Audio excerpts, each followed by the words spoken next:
They always say, make sure your next move is your best move. Ready? Run from it. Destiny. Destiny arrives all the same. And as this room fill up, guarantee you to be sure to hit that like button, share this content, let that friend or a neighbor know where to go when it's time. Come on with it. Yup. To tune in to Cowboys Sports Talk and beyond. Come on, baby. Yeah. All right. Cowboys Micah Parsons deal. Don't get too cute. Plus more. Over or under 36 million now. And as the time progress, you realize you really do realize it's better to pay them early, especially when you're feeling a certain type of way. Baby, come on with it. Come on.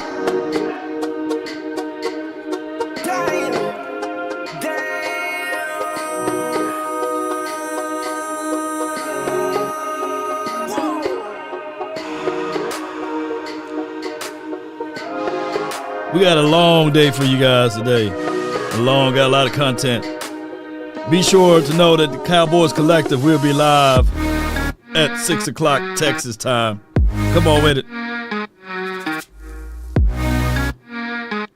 Phone lines will be open too. Let me go ahead and open them up now. Want to know your thoughts, your opinions. You are the only participant in the 5, conference. 4. All participants are muted.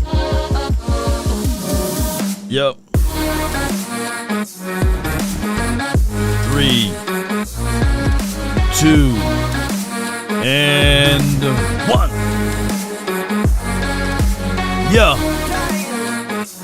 Good morning, good afternoon, and good evening. Appreciate everybody for tuning in to Law Nation Sports, brought to you by FrenkelFirm.com, and as well as our other sponsors and providing partners. Man, I really appreciate you guys for being who you are and what you guys do for the nation. I'm seeing you guys rocking with us. We did a video with Ray Ray's podcast. Shout out to him for allowing us to be at the studios with Tad Prescott and as well as Terrence Parsons. And those two guys, man, believe it or not, TPs. And they was confused. And whenever we say TP, both of them look, I didn't know they called Tad TP, but, you know, that's his nickname. So, yes, they reworked Dak Prescott contract. That's old news now. We have over $50 million to spend. Now the next move will be the Micah Parsons deal. How much can we get out of that? Now, if we work that deal, according to information, that deal will equate or give us $10 million more on the cap, believe it or not. And that's always good because when you work out a deal, you get all of the benefits for the first 1 or 2 years of that contract. And then it's cured, and then around on the third year of the contract, that's when you have to pay the bulk of your money.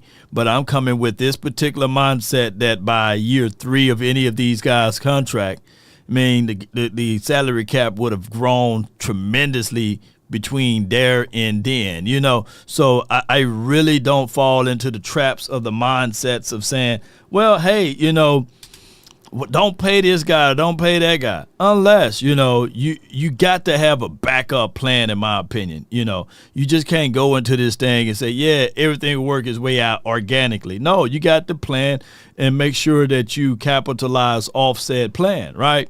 So when we get into these conversations, what to do now with your team? Where are our holes at with these particular moves now that we have everything pretty much all in line? Well, we can still argue the fact that one of the holes would be, believe it or not, would be what we're going to do with the running back room, right? Now, there's been reports out here, shout out to my guy John Machota. he stated that the Cowboys have a genuine interest on bringing Rico back into the folds. And if the contract is right, then we'll have Rico in them. How do y'all feel about Rico? And I said this last night, and I said this morning. Shout out, kudos, and credence to Rico. But I'm looking at Rico as a piece that we can let him see the market. If this running back class is the way you guys think it is, double dip in the running back class. It makes no sense to pay Rico $6 to $7 million if you want to look at it that way, since we counted money, right? That's what Derrick Henry got last season. Is Rico worth the Derrick Henry contract? Let me know in the chat, Tony says for backup, yes. Are you saying that for real? For real? You paying for backup, Yeah, So somebody, if you're real with that, come on, let me hear him say it. Take the money out, all of it. Come on. You're wasting my time now. Come on. So y'all want to take the money out on them, and that's a genuine interest, as long as it won't hinder the process of you saying, when we go into this draft and you have the ability to draft a certain player and you saying, man, I got my Amarion at the house, you know what I'm saying? Or I got my Genty at the house. What's his name? Rico. Or I have my Travion Henderson at the house. What's his name? Rico Suave. We going to extend him, right? So don't let that hinder you. Make sure that you have your plan and your process in your hand all together. And running backs, to a degree, they do matter. They do matter, I meant to say. So when we start talking about these things, we got to say that. We got to say that because of these factors right here. Let me see. Seahawks are out of their cotton picking mind, man. I ain't going to even lie to you. They want somebody to take the contract and get a first and a third. That's crazy. But let me get to this point right here before we make that point. There was a conversational piece, and I think that they did a great job on this conversation. Let me pull this up, and we're going to get right into it from the notion of this right here. Hold on. Let me pull it up. Appreciate y'all, man. Hit that like button. Share this content. Let me know how y'all feel about everything. All right, so boom. Come on, get on in there. Yeah. 1, 2, 3. I'm producer law right now. Yeah. Shout out to you for the coins, Dane. Appreciate you, man. Dwayne. 20 stars, man. Appreciate you, bro. Thank you so much for your support. All right. If you build it, they will run. Run backs is the cherry on the top. Cake. That is the question. Now, I said this, quick quiz. Cowboys, how many of those guys were drafted in the first round that Emmett ran behind? Let me know. And let's listen to what my guy Jeff Kavanaugh had to say. It was a great running back. Yeah. I don't think Emmitt Smith was the best running back ever. Emmitt Smith ran behind The Great Wall. monsters. Yeah. Like, that is, get the monsters. Then I'll turn your running back into a monster. Right. Like, just don't bring back Zeke. Right? Like, there is a limit to how far you can push the running backs don't matter thing. If a guy's been washed for 3 years, okay, can't do it. Right. But if you just go invest something, you could do it. And if the Cowboys had a badass offensive line, pop Genty in there. Running back, that is a great cherry on the top. A cherry on top in Baltimore. It was a cherry on top in Philadelphia. It's a great cherry on top. But Jesse told you, what about the cake? Cake. Emmett. Yeah. I'm going to read y'all comments How many on that Great Wall of Dallas was drafted in the first round? Shout out to you, Hernandez. Appreciate you. Tell your cousin to come on over to the Cowboys. Tell Will Hernandez to come on to the Cowboys. How many of that Great Wall of Dallas was drafted in the first round? Yeah, I need to know. I want to know in the comment box. Y'all don't know the answer? You know, do y'all know the answer? Do y'all know of the answer? How many of the offensive lines? Yeah, yeah, they gonna hate on Zeke. Zeke was a situation whereas, you know, after his first contract was up, he probably would have been better served of going to a team that emphasizes on running, right? Kevin Hicks says 2. He's a little off on that number. Yeah. It may appears that, you know, there was like 3 or 4 first rounders, you know. But what I'm telling y'all is that when Emmett, when he got the bulk of all of his gaudy numbers, there was no first rounders, right? It takes scheme, system, and philosophy and dedication to when you want to run that ball, you run that ball. You see what I'm saying? But you got to run with a purpose. You can't be out there saying, okay, I'm just trying to fill a quota. You can't be out there saying to yourself, all right, everything will work its way out organically. It will not happen that way. You got to run with a purpose, and you got to have a vision and a mindset to get things going. Come on with it. Here's what I have here. Shout out to Mike Tag. I don't think that they do a good job at Cowboys Cave. They do a great job.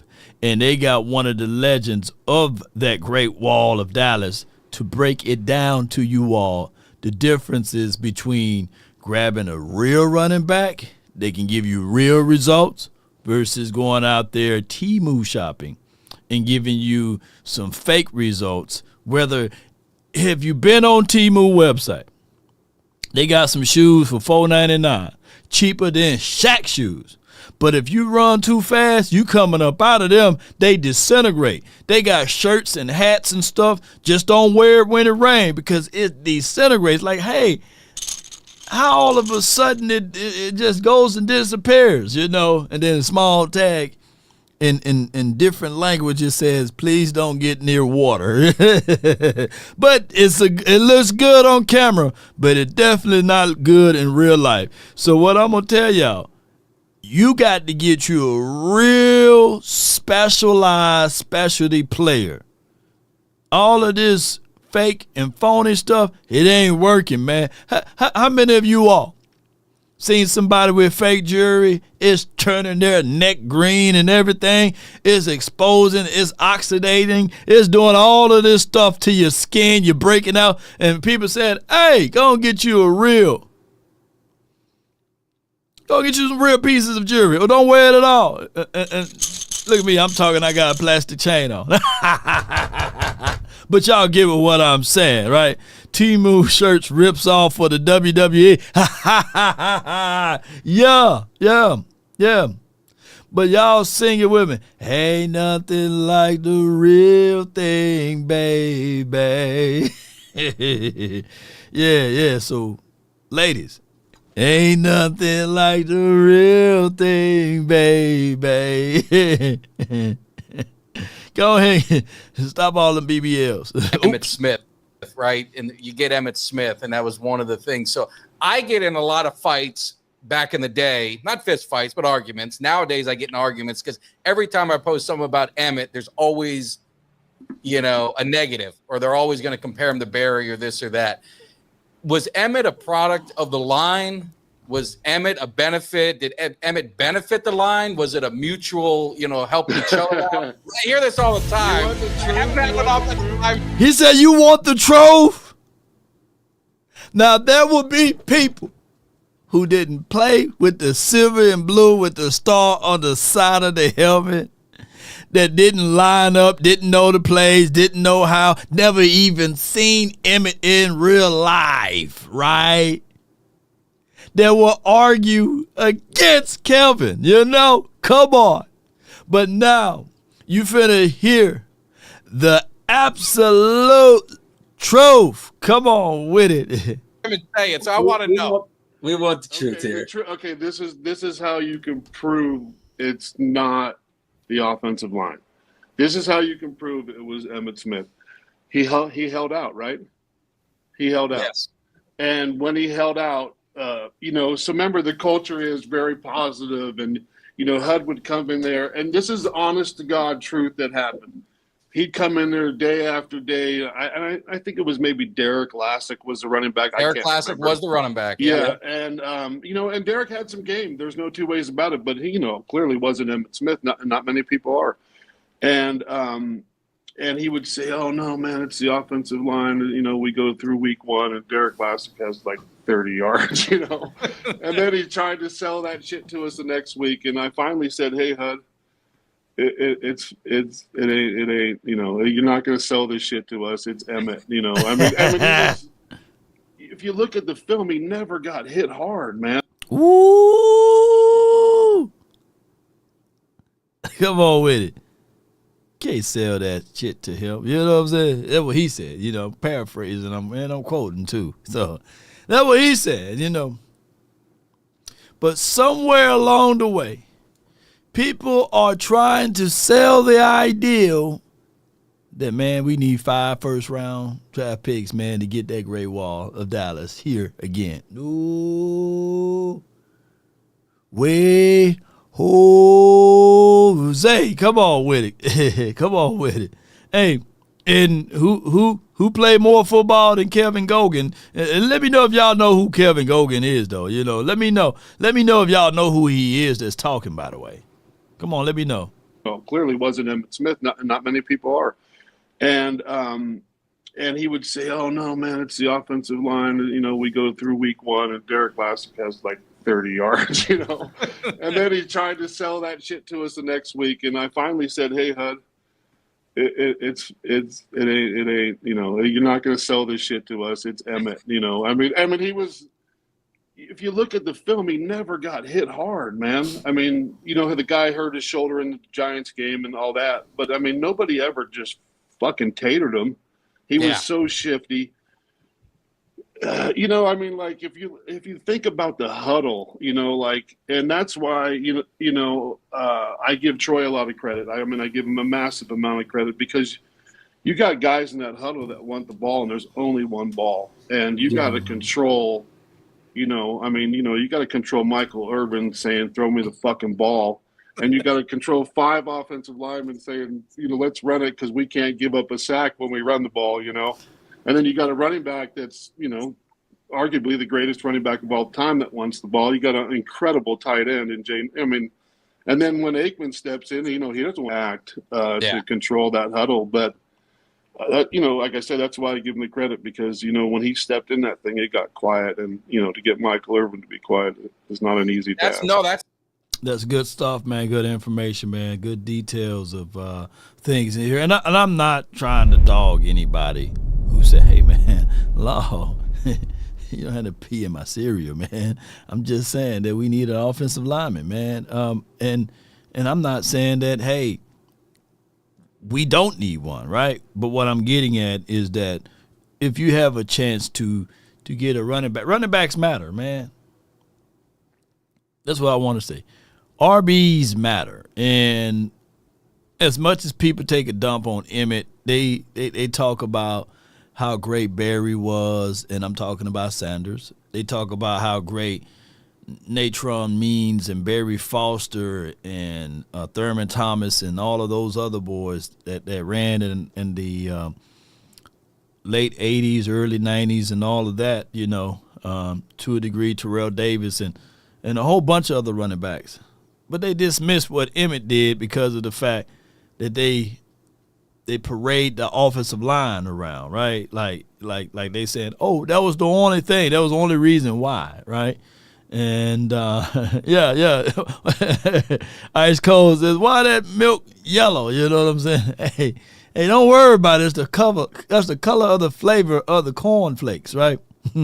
But what I'm getting at is that let's figure out a way to introduce run game back to Dallas. Newsflash: the Cowboys never won a Super Bowl without a dynamic running back. And if anybody have time to debate me on that, let me know. Call in. But they don't do it that way, ladies and gentlemen. And you got to run the ball. And I think that that's been the missing element for the boys for a long time, not a short time. And now that we getting things moving and percolating a little bit with money, hopefully the Cowboys can see that, revisit that, and say, all right, let's stop dealing with this playing around stuff and let's make something tangible. Let's go and get that. All right? But before we talk about DK Metcalf, since the Seattle Sea Chickens, they want too much money, man. Them rascals, they want someone to give them a first-round draft pick, a third-round draft pick, and put the nipple on the – oh, my bad. Y'all didn't hear that part. But put the cherry on the top. They want somebody to also take care of the $30 million that they owe on the contract. Like, come on. Like, when the deal – when we get the deal? Like, what part – like, it's supposed to take two to party, you know, take two to dance. Seattle is out of their mind. They out of their mind. You know, now a sucker and a fool is born every minute, but we can't be that. No.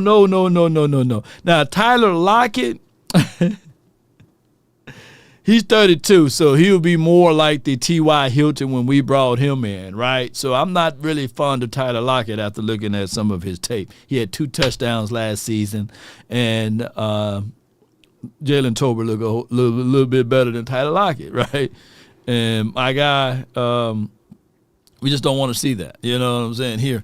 So what I'm saying is the Cowboys definitely need to not rush into getting a DK Metcalf. Seattle Seahawks always trying to taxes on the prices. Yeah, they try to charge us, man. Appreciate it. If y'all having any issues, just refresh the browsery. You know what I'm saying? Yeah, refresh. It should be good to go. Sea Chick. And we got burned by the Seattle Seahawks. We got burnt by them, man, with the Joey Galloway. Yeah, Joey Galloway deal kind of hurt us. So that's probably why Jerry Jones and them like, man, we ain't finna have that 2.0 here. Getting a Seattle Seahawks wide receiver. And we gave them 2 first rounds for Joey Galloway. Came here, disappeared, left, and all of a sudden he had Megan Thee Stallion knees, you know, before she was born, probably. He got good knees, had bad knees, had Patrick Ewing knees when he was here, and got Megan Thee Stallion knees when he left. Went to Tampa Bay, and he was showing up, showing out. I'm saying, like, God, dog. Yeah, so it's crazy. Yeah, Deontay Adams is who we need to go after. You know, yeah, I can look at Adams as being a person of interest here now that, you know, the monies is out. And let me double check on over the cap. Over the cap, making sure that everything is still in the same spot. Yeah, we do have money, y'all. We have tons of money. We should be able to grab whoever we want and pick out whatever we need. Yeah, ain't ain't that right, Dre Matic? Didn't that hurt us, you know? Angie says my knees better than Megan's. Okay, all right. Good knees. All right. We're gonna have to give you the good knees challenge then, you know. Yeah, but we got money now, and we should be good to go with all of those things, ladies and gentlemen. Before we allow DK 2.0 in the draft, Tennessee, Dante Thornton, 6'4", 220 pounds, 4'3", 40. I don't know, man. I think we will be happy coming out of this draft if we can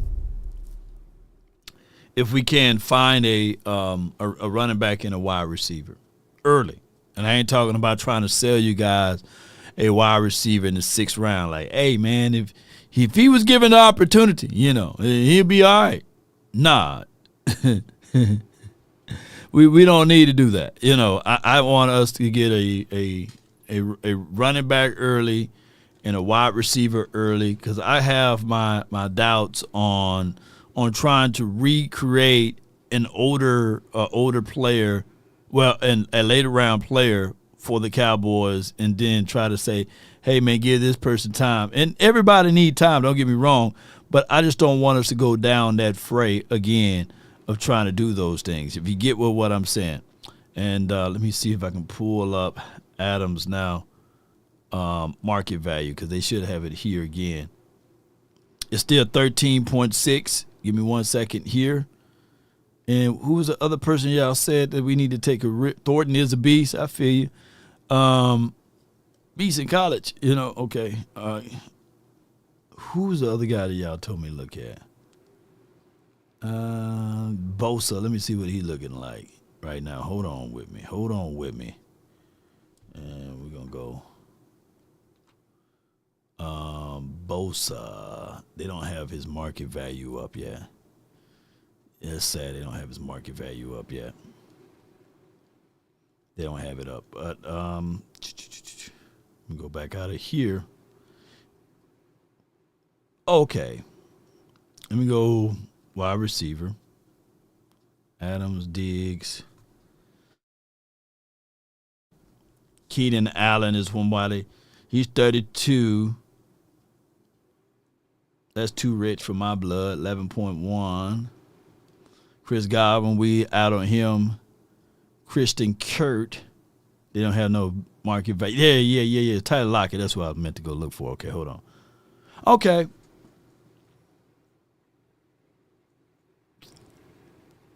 7.7.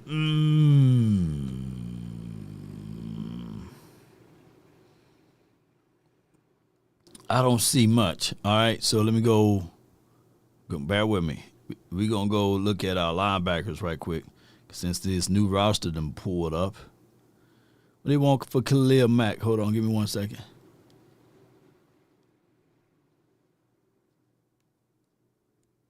Did I read that right? 23.6 for a 34-year-old?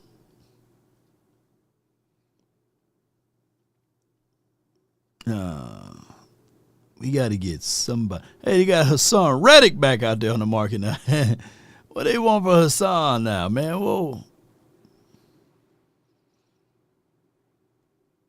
I mean, if you can get him in training camp, here's the thing. If you can get Hassan Reddick in training camp, right, hear me out. You get him in training camp, you work him out, because he held out all last year.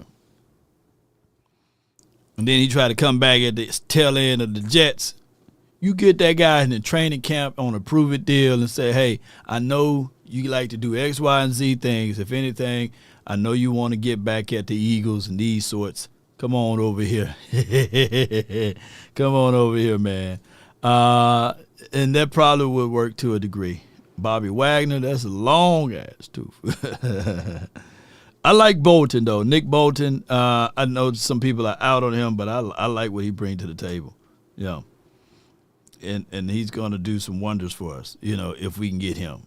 And he's right at 11 something too. So it's crazy. Pass on that grass with $23 million. Yeah. No. Hassan, let me see if I read that right. Yeah, 11. Yeah, no, it ain't no 23. A 1-year deal for about $10 to $11 million. Yeah, and they'll work. They'll work right there. Drew Rosenhaus, they can propel him to get him on one of them things. Yeah, he gonna want too much money next season after that 1-year deal, but you getting 1-year rentals with that, and they haven't configured out Joey Bosa deal yet. But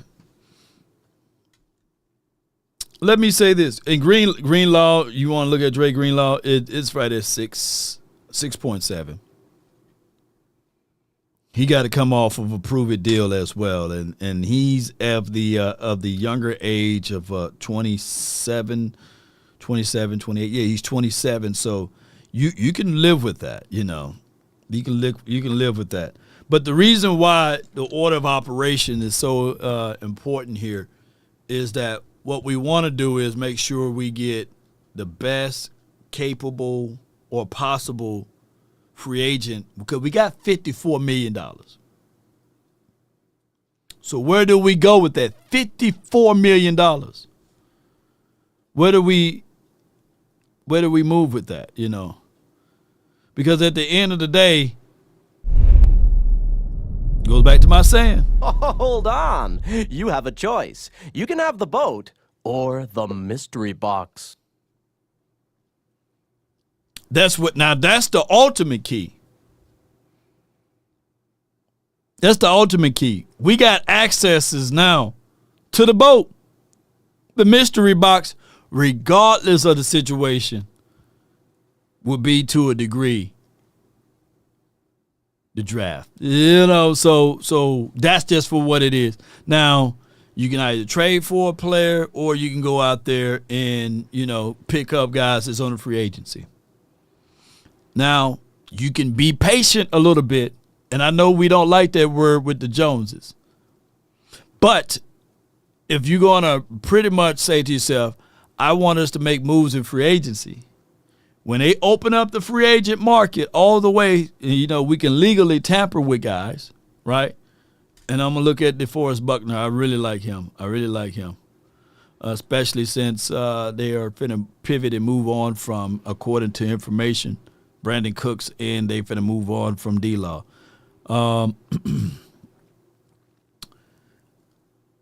If we look at that in its fullness, right, and we say to ourselves, all right, cool, let us go out here, move some of this money around. Let me see. I'm pulling up DeForest Buckner now, y'all. All right.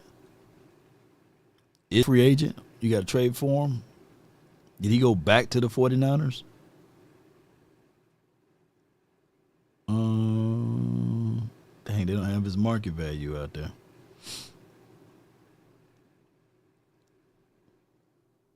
Okay. He's 30. I don't see his market value. They're not giving it to me. Okay. I like Ken Law. He's about $4 million, you know.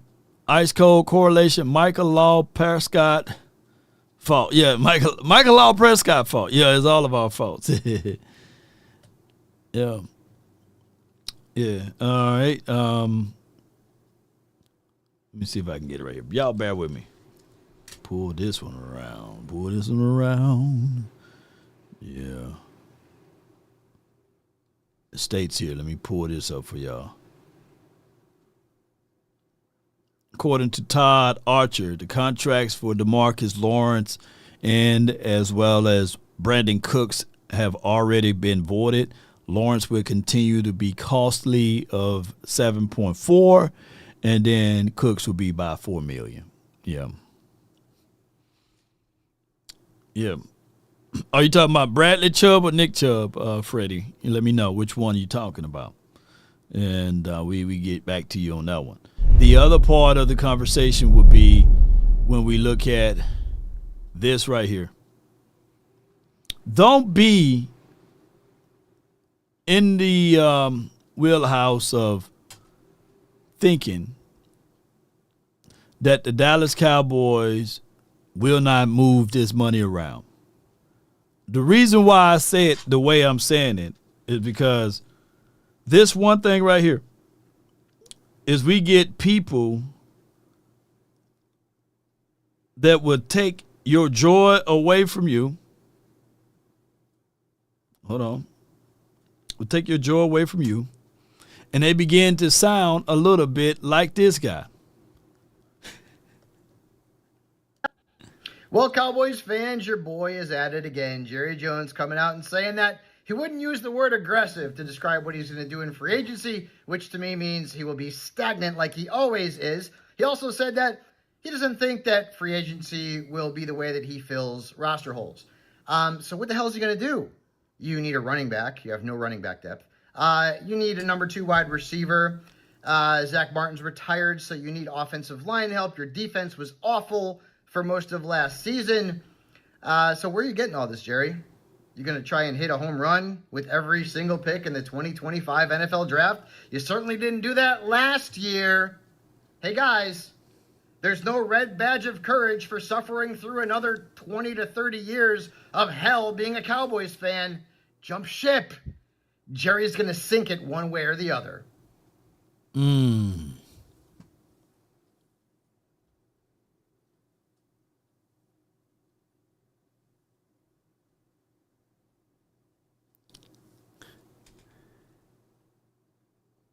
When I read through the comments, I see so many people adopting the ideal of we are more the same. I get it. You got 29 to 30 years of historical data and 30 seasons of that. Now, he was a guy that lamented the fact that, hey, I jumped ship and I'm going to be a Lions fan, right? The moment he jumped off the boat and hit ground because there was no water, he jumped off the boat and hit the ground. The Lions were one and done. So what I stated in my post, a Lion fan worried about the Cowboys and trying to get people to jump ship, this guy is miserable and completely in shambles. You know, and you know, the dog, they get hit with the brick. What that dog gonna do, y'all? What that dog gonna do? Let me crack your cranium and fertilize your brain. Yeah, what that dog get hit with that brick, it's gonna yelp. Rico Bullock says he is not lying. Are you him? Because, you know, I know a lot of people shadow watch and quietly watch. Actually, I'm complete opposite. It's true knowing my favorite team isn't run by an old miser who isn't going to do enough to help my team win. So he jumped ship. How many playoff games did the Lions win last season? I need to know. I want to know. I want to know from y'all that's watching right now, how many playoff games did the Lions win last season? Can y'all put that in the chat? Can y'all let a brother know? Can somebody let me know?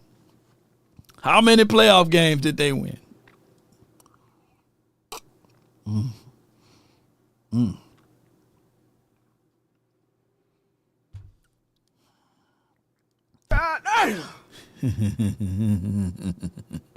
I need to know. Y'all don't got the answers. Y'all got the answers to the test.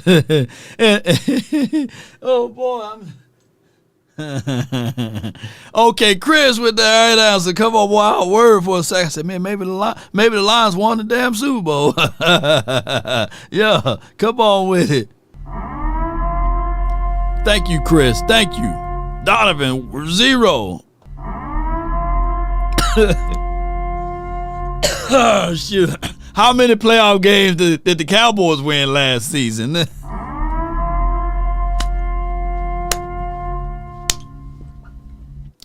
So regardless of it, is 0. At the end of the day, he jumped ship and he's worried still about us.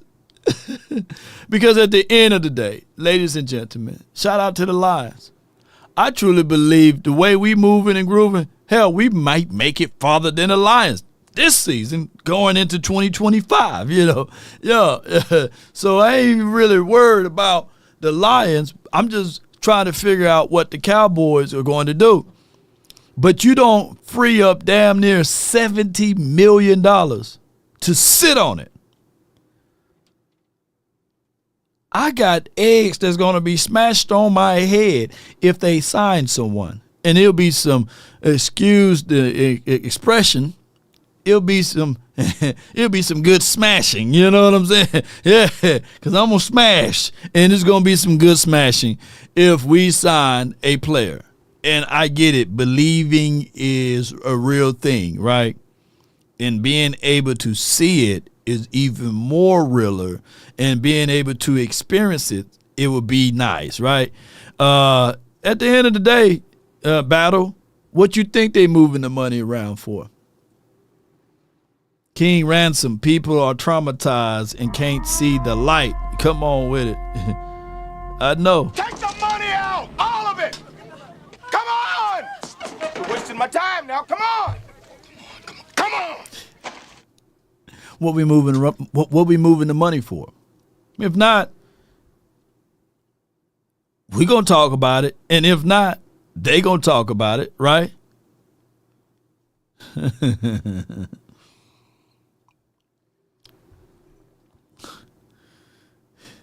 Damn. Hey, bro, come on now, dog. Come on, man. Man, HOF, man, that brother, that brother's sweet. Sweet, boy. That boy is sucrose over there. That glucose level real high. Everyone talking about smash me. Shit. Hell no. But you guys give it what I'm getting at, right? And it doesn't take for you to have, ladies and gentlemen, in elite quarterback. It doesn't take all of that. Law, do you have any truths to this? Yeah, I got a truth to it. Let me find this clip. Let me find out and find this clip right here. Oh, I got him right here. Okay, Slay, speak for me. You know, the elite go to the top 4 guys. You know what I'm saying? That's how I do elites. And like elite for me in the quarterback world is Joe Burrow, Mahomes, Lamar. Yeah. And Josh Allen. Them the elites. They got their own, you know what I'm saying? The elite go to the top 4 guys. You know what I'm saying? That's how I do elites. And like elite for me in the quarterback world is Joe Burrow, Mahomes, Lamar. That wasn't dang. Yeah. Shit. Riggs, where are you at, Riggs? I am awake. What's going on with Slay? Slay, I am awake. What's going on with him, man? He left out Prescott. Or he left out Hurts. Swallow that. What happened, man? Or he just salty Slay, huh? That's what it is. That boy said, dang. Oh my gosh, man. That boy said, and I'm saying like, Hurts. It hurts to say it. Hurts, you know. He's like, dang. Slay bitter, that's what it is. He just bitter. That's what. Let me hear it again. The elite go to the top 4 guys. You know what I'm saying? That's how I do elites. And like elite for me in the quarterback world is Joe Burrow, Mahomes, Lamar. Yeah. I don't know how funny that is. It's like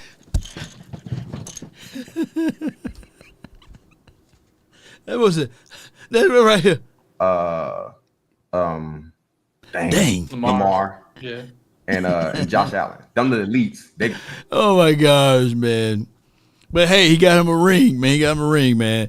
Ben Johnson down low, pulled a Dan Quinn on the Lions. Yeah, he did. He only allowed Jahmyr Gibbs 3 touches in the second half. That's crazy work. That's crazy work right there, man. Now, I don't know how old that is, to be fair. It could be 4 years ago. I don't know. It could be recent. I don't know. Y'all better worry about making the playoffs. Hey, I'm awake. We got to play y'all 2 times a year, man, and we get things going one way or another, right? But if you fooling around and you listening to this conversation for the nation and you thinking and you saying to yourself, hey, they retired Zach Martin, Jerry Jones moving money around, what's the play here?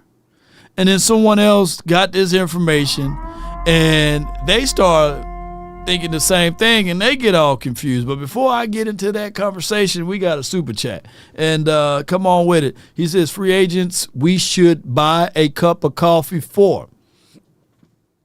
I like that. Think pieces, man. I love think pieces. He says, Adams, Bosa, Chubb, shout out to the Laws, Green Laws, Ward. The DB Ward, right? Travarius Ward, or however you say that kid's name, Mississippi guy. Reed, DJ Reed, Davis. Davis is such a common last name. I don't know which Davis that is. But Davis. Chase Young. I would get Chubb now and then draft Genty. This is from Marcus Davis. The Davis on that list, is that you, Marcus? If we need to take a look at what Davis you talking about, which Davis I need to look at. And if you fool around and getting that information and you can't understand it and you try to look on your phone and you look back up and then someone else driving and they trying to do the same thing but they crash into you, who you got to call? It starts from the first phone call. Most of the time, you're going to talk to Gene Burkett, a 30-year partner. You're not going to talk to some employee that just got put on the phones that day. There are things that are so crucial, especially if it's a cataclysmic event, to have our experts get out and look at the vehicle, witness statements, photos, the whole thing. Call Frenkel first. Chosen by the people, feared by the insurance companies. Call Frenkel first. No doubt. That's 817 or 214, and all of the threes you can dial. And with all of that being said, be sure to reach out to Frenkel and Frenkel Personal Injury Lawyers. They have a combined of 100 years of experiences. With that being said, ladies and gentlemen, they are located here in the heart of Dallas. And if you can't visit Frenkel Firm by calling them with the 817 or 313 or 214 and all of the threes, then just visit FrenkelFirm.com and they'll take great care of you. Call my phone, hit my line. Come on. 657-390-7391 is the hotline for your mind. Come on. I got from the 910. You in on the radio waves. Just rocking the nation, man. What's good with you? Yo. What's good with you, man? What's going on, fam? Hey, man, all is well, man. You know, let me get one of them calls, man. Man, stop doing that, man. Let me get the Maybach, bro. Let me just push that around for a few days, man. I gas it up. I gas it up, man. I have it on full gas when I bring it back, man. I told you anytime you want it, man. Okay. All right. Cool. What's you good? I'm only 4 hours from you, brother. You all right? You all good? Yeah. Hey, man. Bro, it's a good day to me, bro. I mean, I see all these moves being made and stuff like that, man, and hopefully we'll make a move on free agency. But I mean, you can't sit here and expect for them to sit here and not do nothing, bro. I mean, right. We got all this money, we got to do something. I mean, we got too many holes to fill. We have how many guys we missing this year, Law, for free agency? Like about 18 26? now. So you're about 18, about around 18 now. Yeah. So, I mean, we're not going to use most of that money on most of these guys. I mean, we're going to probably get, 10 draft picks. Is that what we got, 10? Is that what it is? Yeah, we got 10 draft picks. I want us. Yeah. I don't want us to have all 10, right? Because we're going to have about 15. We have 10 draft picks and 15 undrafted guys. You know that we do that undrafted thing? Yeah. And Nate Pete looked good last season. Nate Pete, look, to me, if it wasn't politics in it, Nate Pete probably would have made the team. Yeah, true. Yeah, but keep going. Yeah, man, but with free agency, undrafted free agents, the draft, if you can't fill holes with that, bro, there's a really big problem with our front office, man. I can really say that. Yeah. Yeah, our money was tied up last season, man. We were operating in the red. We had $2.15, man. But now we got $54 million, man. I'm sitting here like, okay, and the number can increase if we sign Parsons today or tomorrow or anywhere down the stretch here. And I think that, even if the people are saying, hey, man, the Cowboys don't do anything, my last bullet that's going to be in the chamber, Smoke, is that wave and that run to free agent guys after the draft. I like that crop of guys too, though. That free agent period. That like when teams cut people because they done drafted a certain player. I like that wave of free agency too. Yeah, same here, bro. I mean, we got places to go to and people to get, man. It's just patience, man. I mean, I know our people want to get stuff done like now, man. But it's about patience, bro. It really is, man. Yeah, it's about patience, man. Yep. It's about patience. But, I mean, like I said, though, I want to look at a couple of guys that are, like, under the radar, but, like, we know about them. Like, Thornton. I want to see more of him, bro. I haven't seen hardly anything of that wide receiver, bro. You talking about in the draft or you talking about? In the draft. Thornton. Thinking Thornton from Tennessee. Mm-hmm. Yeah, like some of the people that's in the later rounds or what have you. Yeah. I want to see more of what we probably be able to pick up more in the later rounds. I mean, I got with the first 3 rounds, we probably know what we'll get. But like between the linebackers, safeties, cornerbacks, lower round wide receivers, lower round running backs, like who do y'all see in the back end that we could probably pick up, bro?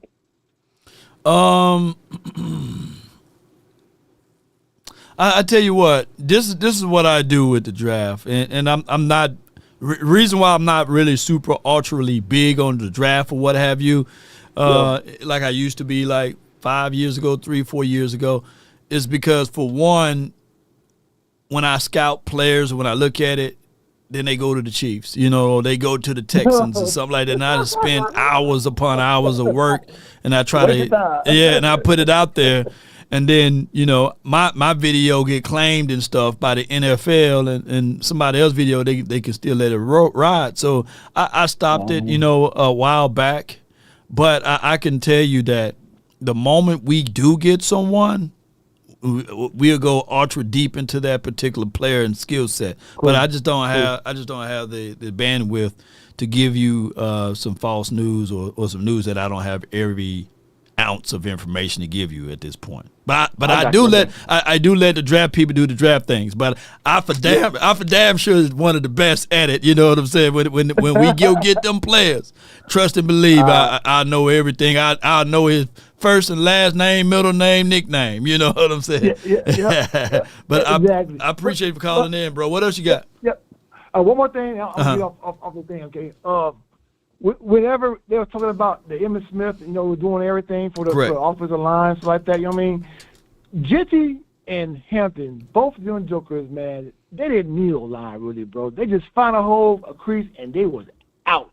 You know what I'm saying? I mean, their contact balance and their vision was very, very good. Which I can say about that. But anyway, I'm gonna get off this phone, bro. Let's get on with the show, and I'm gonna watch it, man. No doubt, man. Appreciate you, man. Good call from Smoke. One for you, man. Good support of the channel. He the one of the guys that won that helmet. And I hope you guys understand the revamp of my channel and my page, Yes, indeed. And people attack differently, man, when they see you doing your thing, man. It's just how it is. I would never forget. I had a video. It went viral on YouTube. 280,000 views on Bo Scarborough. And it took me about 10 hours to look at his film and what he'll bring to the table. And the video was circulated, and all of a sudden I get a letter from the NFL and college pros and to cease and desist, basically. So I don't get a chance on my channel to do those things. Some people do, and I'm just being transparent with y'all. Some people do, but not over here. And then when I got 250,000 views on the what's this guy's name? He's the tight end for the Atlanta Falcons.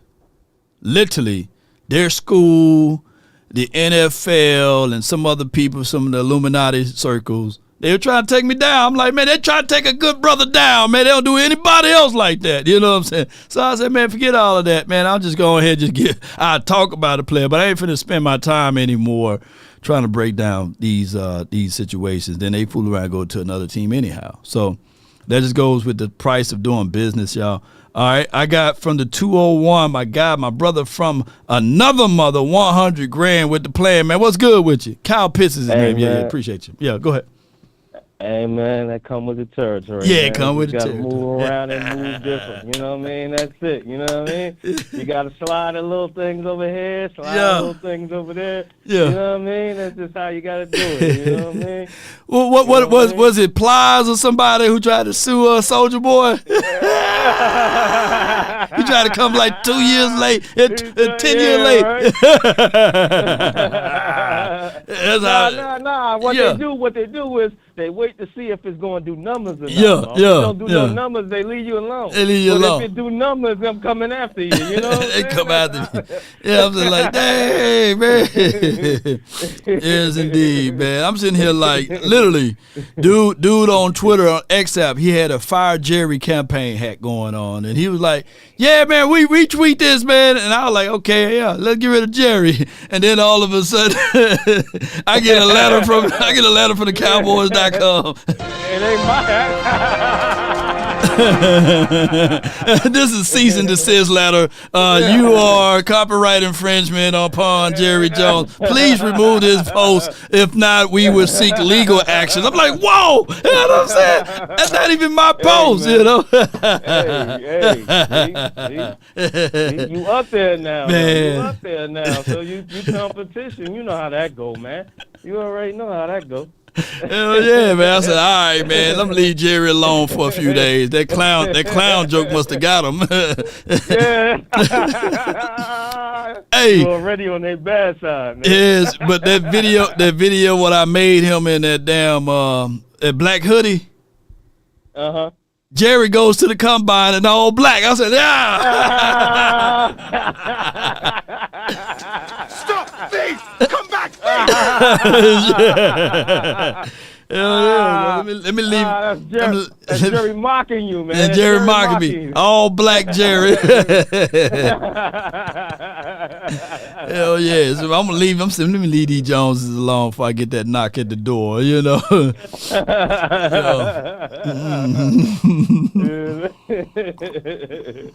Hey, man. You can't smash everything, Lord. You can't smash.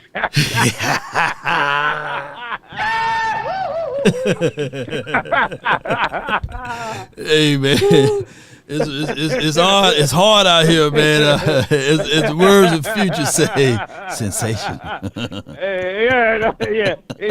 He can't say sensational now, man. Sensational. You know what I mean? He done met the right one now. He going through some stuff, ain't he? That's what I'm trying to say. He said. She ain't playing no games with him. She ain't playing no game. He done deleted the Instagram, the OnlyFans, the TikTok, and her Twitter. She's still out there. She's still. You know, it's crazy, man. It's crazy. It's wild. You don't understand? Man. She looking stupid out here. I don't care how much stories you got. As soon as you tell the story, it's just making making you look stupider and stupider. Mm-hmm. Indeed, man. You know what I mean? Like, come on, how you gonna be with the man for 5 years and he put you through all that, but you still going back to him though? She coming back, man, because because he don't want you no more. That's why he done pushed you to the side. So now you through. Now he this and now he that. But for 5 years, man, you was messing with this man. Come on with it. Come on with it, bro. And I don't understand. I don't get it. Come on, man. Indeed, man. Indeed, bro. It's crazy. But we're going to go to Cowboy stuff. Yeah. They're going to be long. I'm going to have another channel. We're going to just have conversation on all of that. You know what I mean? Half the people probably don't even know what we're talking about. Like, who the hell is Future, you know? I forgot his government name. Government name is like Ecclesiastics or something, man. That got a something like that. Something like that, you know. Shit.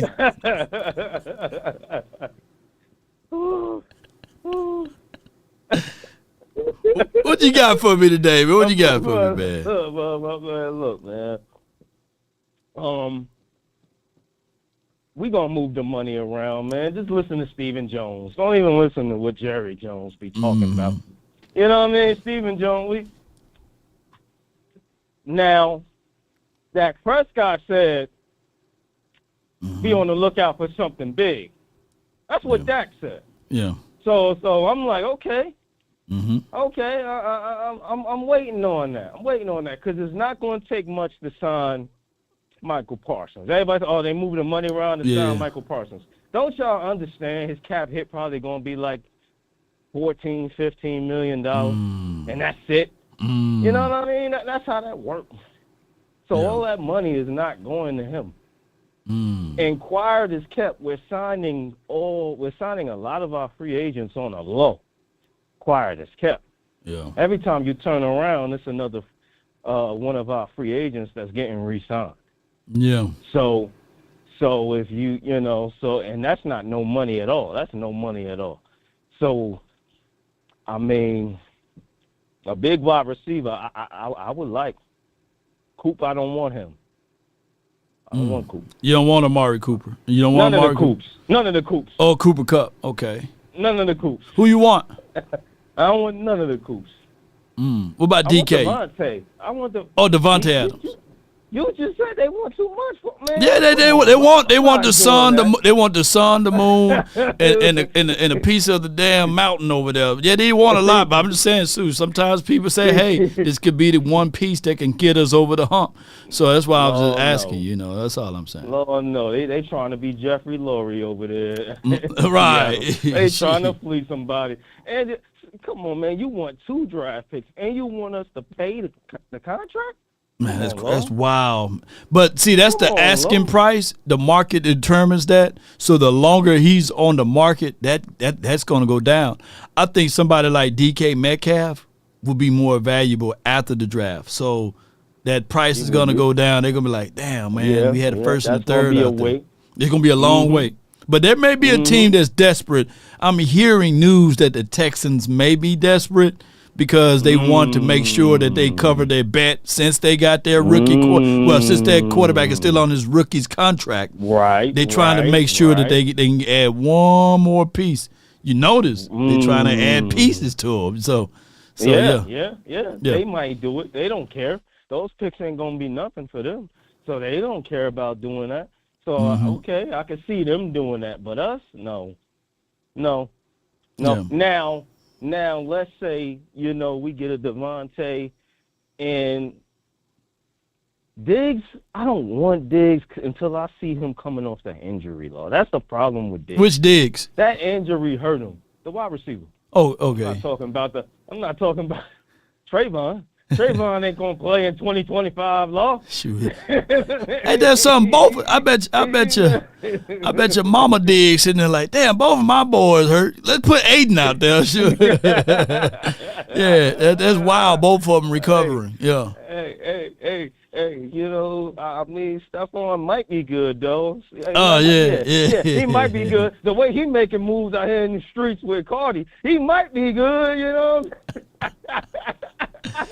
Man, that Cardi, man, something different, boy. I ain't gonna say nothing about that, but yeah. Damn. He might be good, though, you know what I'm saying? But a big splash would be to get, if we do get Stephon, imagine him being our number 3. With us getting Devontae too. The Stephon ain't gonna be that much. 8 million. They got him up. They got him up there. They got him anywhere between 16 and he's too rich for my blood. Off that injury? Yeah, they got Stephon Diggs up there, bro. It's wild that they got him up there, especially at his age or what have you. Injury though. Yeah, that is wild. They got him 13.5. Yeah, I'll take Cooper then. I'll take Cooper. Yeah. Cooper Kupp. Not Amari. Cooper Kupp. I'll take Cooper Kupp then. Imagine if we get both of them boys, Cooper Kupp and Devontae. Okay. And then, No, I wouldn't want. I would back. want one though. I wouldn't want two veteran guys like that. Why not? Because at some point the Cowboys they still believe in Mingo. You gotta give Mingo at least a shot. Mango wash. He washed. He trash. Mango wash. How bro. you know? We done with Mango. Man. Well. Hope Mingo turn into a mango, and you wash the mango off. You wash them off. Lord, what has he done? I mean, and a good wide receiver could work with any quarterback. I don't want to hear it. I a just good wide seen receiver should be able to work with any quarterback, Law. the only reason why I'm gonna give him grace and mercy is I saw him route up Quinyon Mitchell, and Cooper Rush dropped back and he threw the ball to the damn cheerleaders. If he had, if he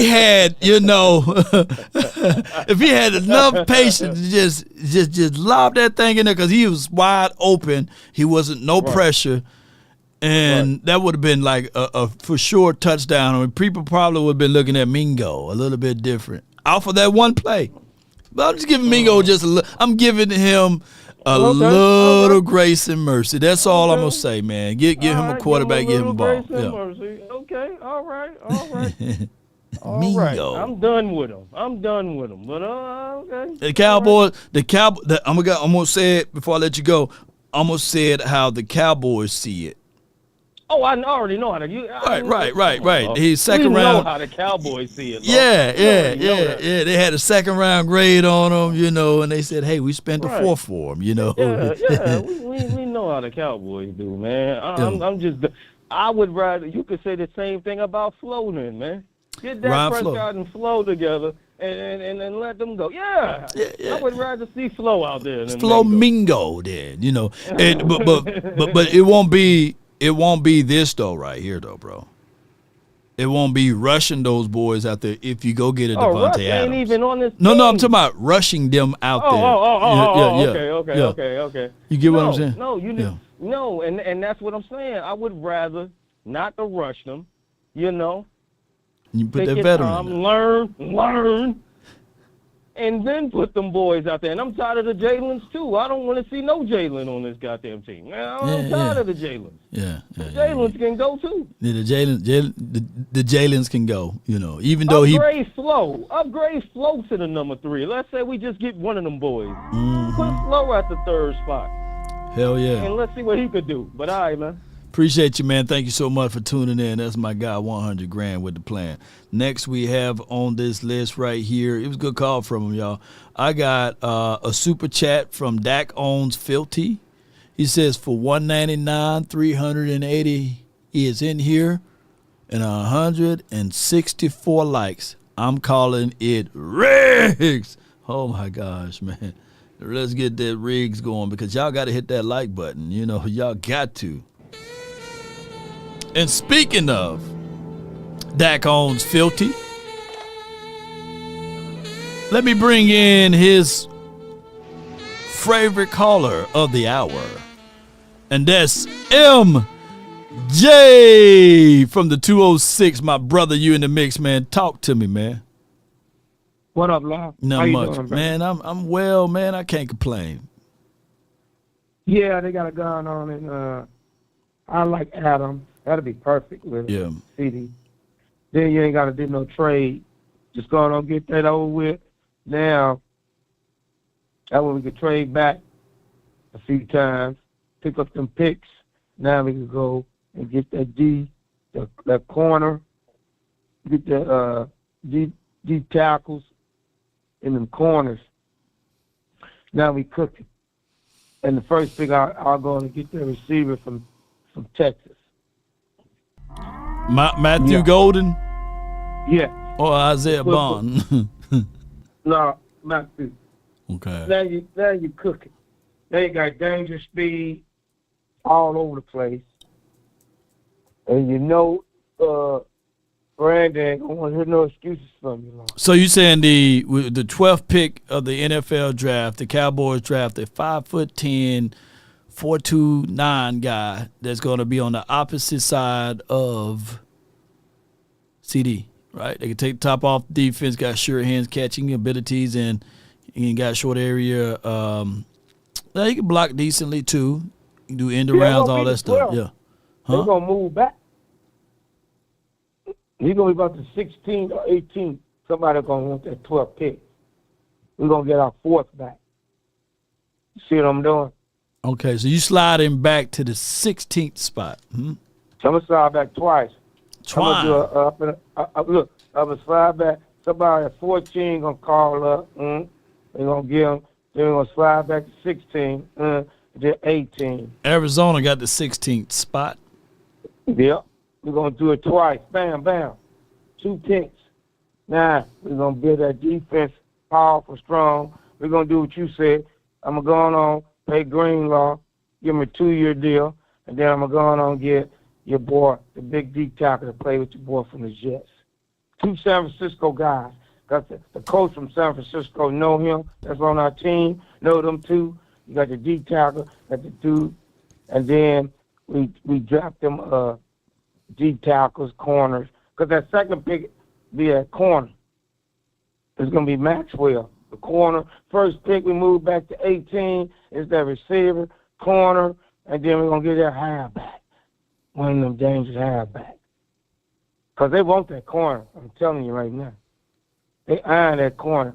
It's that Ole Miss corner or that Amos or that Kentucky corner. It's one of them two they want. Okay. So they ain't gonna, if it's the Ole Miss corner, they could probably to the 3rd. Then you probably get your little halfback or that D tackle. I want that D. If I go with me, if I move back to, if I trade back like 2 or 3 times.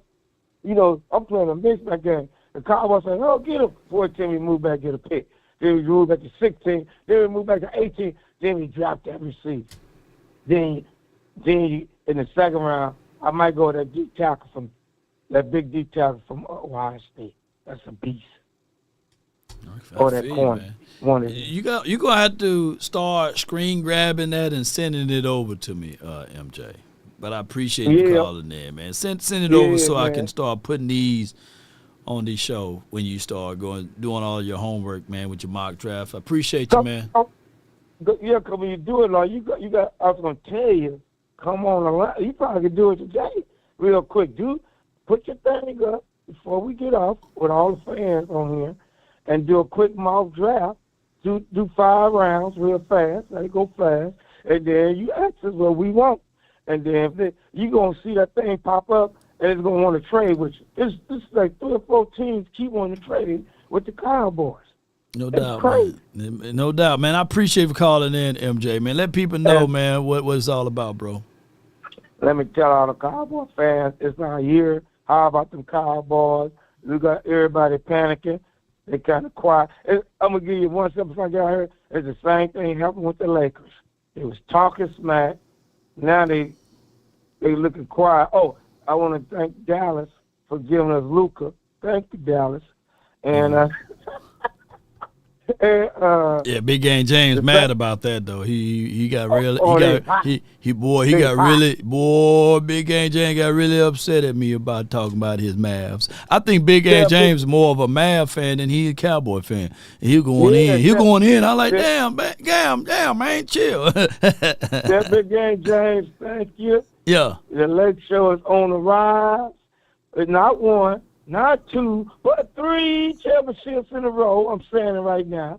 And the Cowboys going to finally win because we got a coach that know how to coach, and you can see how the players, how they talking. They want to win. No doubt, man. Oh, and let's sign Parsons real fast. Yeah. I want to get him out the way now. Come on with it, man. On Monday, let's get him out the way, and let's go. How about them Cowboys? Salute. Hi, Angie. That boy got a crush on you, girl. Yes, indeed. You better watch out. Yes, indeed. He gonna tell you. He gonna break down that Noop for you. You know what I'm saying? For those that know, they know, huh? Never underestimate. Oh, y'all finish it off, Noops. Y'all finish it off. Come on with it. I got from the 407. And then we have my guy A-Lou from the 304. But from the 407, you're live on the Nation. Come on with it. Talk to me. What's going on, Lost? Not much, man. Not much, bro. Hey, I've been hearing a lot of people talking about we need a running back and wide receiver. I think we could get that's an easy fix, in my opinion. What we need to start working on is the offensive and defensive line in the secondary, because we can't stop nobody, Law. We really can't. And lately, Dak been getting injured a lot, so I think he needs better protection. What do you think? All right, so you falling under Tad. Tad, we had got a chance to talk to him yesterday. Shout out to the Unwanted Opinion. He really wants the Cowboys to trade up or to figure out a way to get Will Campbell on this offensive line, especially due to the avoidance areas that we have with Zach Martin retiring. He feels as if, though, that would keep his quarterback or his brother upright, right? And I'm with the sentiments, yeah, you can have an extra offensive line, but I think that what can counter that if you run the ball. All of the guys that we have now on our offensive line, they graded pretty much high on their run blocking grade, and that's typical of offensive linemen. So if we just change up our scheme just a little bit, I think that will work. But you're on point, though. I feel you, because we do got a lot of holes, though, man. We got holes in pretty much every grouping outside of what special teams. Yeah, we need to fix that special team. Yeah. But that was it. Sorry. Nah, man, I appreciate it. Thank you for calling in, fam. You have a good one. All right, thank you. You too. It's a good call from real quick, right to the point. Hey, we got holes, man, and I'm not looking at this draft to fix everything. When you have a lot of holes, you're gonna have a lot of problems, and you can't fix it all in the particular draft. So you're gonna have to fill them with some ancillary pieces in the free agency. We got over $50 million, right? So we just need to add to with the pieces that we got. All right. The next caller on the line, my brother from another mother from the 304. You're live. Hey, Lou, man, what's good with you, man? Hey, we got hoes. We got hoes. We got hoes. In different area. Oh. Got hoes. Hey, what's going on with you, man? Man, not much, man. Hey, look. Hey, I'm seeing a lot of good stuff out there so far as having a bunch of free agents that could actually come in and help with your Bosa, your Khalil Max. Now the Khalil Mack, he done outpriced for me, man. $24 million. Woo. That's at what 34. He's asking for, but that's not what he's gonna get. Okay, good. He ain't gonna get that. Yeah, no. If you ask, it's one thing. You know how it go. I want $1 million, but yeah, I want $1 million. Right? Are you worth it, my brother? You know. So yeah. You know, I think that I honestly believe this is an opportunity to go in, re-sign Micah, right? Create even more space. Get about 70. Just go ahead and say you get about 70 mil, right? Around about. Right. Give or take. Yep. Yeah. You can find in free agency 5 starters. You can find 5 starters in free agency. Whether that's your D tackle, your right guard, your defensive end, your outside strong side linebacker, and or your receiver. So you can look, those are 5 positions that you can actually upgrade right now, and in free agency with a little bit more, a little bit more of a GM hat, not a marketing hat, not we'll get on another, but more of a GM hat and understanding what you can do with this money. Mm-hmm. Because you can look, I don't care what nobody says. You could have a terrible season, but with the right acquisitions in the off season and a good draft, you can go from a shit show to the playoffs. Mm-hmm. You can do that. You've seen it done. It can be done. Of course, luck has to run into it so far as with the people staying healthy, but it can be done. Mm-hmm. But I think that if you can go out there and at least if you can get 2 to 3, and 5 is wishful thinking, 2 to 3 strong free agents that can come in and contribute, we could be back where we need to be as a Dallas Cowboys team. Now Super Bowl where we should be, that's a different story. You got a lot of ancillary parts that play a factor into that. You'll get a lot of different things going on because Jerry does not know how. He does not know how to be quiet. He does not know how when right. He's that person when it's going good. He knows how to fuck it up. Excuse my language. No, you're good. He literally will throw a wrench into everything. He did not have to say anything at that press conference pertaining to free agency. Or he didn't get the clip notes, man. He didn't get the he didn't get the script. You didn't have to say nothing. But he got to get in his own way, man. He's the old man now. They get off of my lawn. You be like, I'm the mailman. I'm trying to give you the mail. I'm the. and it's sad. It's sad to see because that Jerry in the '90s, where he mentally lives there. You can tell he lives in the '90s. That was his glory years. That Jerry in the '90s is gone, and this is the new. He still has not adapted to this new age media. He has not adapted to the internet. He has not adapted to the access of information that everybody has now. You can't just go out there and run off and say whatever you want to say, and that's that. That's what it was in the '90s. You could say whatever and say that this player is going to cost us so much, and we don't have the cap.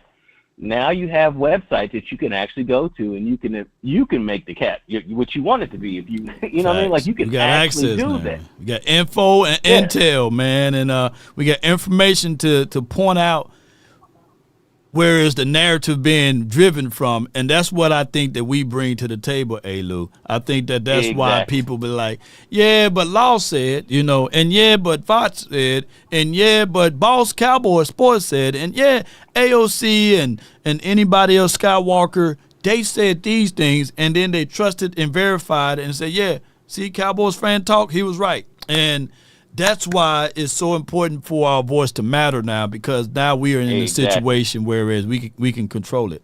Mm-hmm. Exactly, and you can control the real information compared to the bullshit that they want to push because they've been pushing it for so long. They just haven't caught up with the time. Yep. That's why you see Jerry getting caught up in his own little situation. Yep. He hasn't caught up with the times. You can't do that no more, buddy. People will make a fool of themselves to put you out there for them to get the gratification from that. No doubt, man. I appreciate you for calling in. What else you got in closing? Oh, in closing. We have to go Matthew Golden. We're not trading back, and we're not taking Genty. Okay. Matthew Golden has to be number one because you got to make sure you have a security for CeeDee Lamb. Mm-hmm. If you go free agency with a receiver, he's not going to be your Devontae Adams. He's not going to be your Cooper Kupp. He's going to be like your Tyler Lockett, just another piece. And then you want to draft one, and then you have to draft wide receiver, DT, then running back. And you got to double dip in the running back.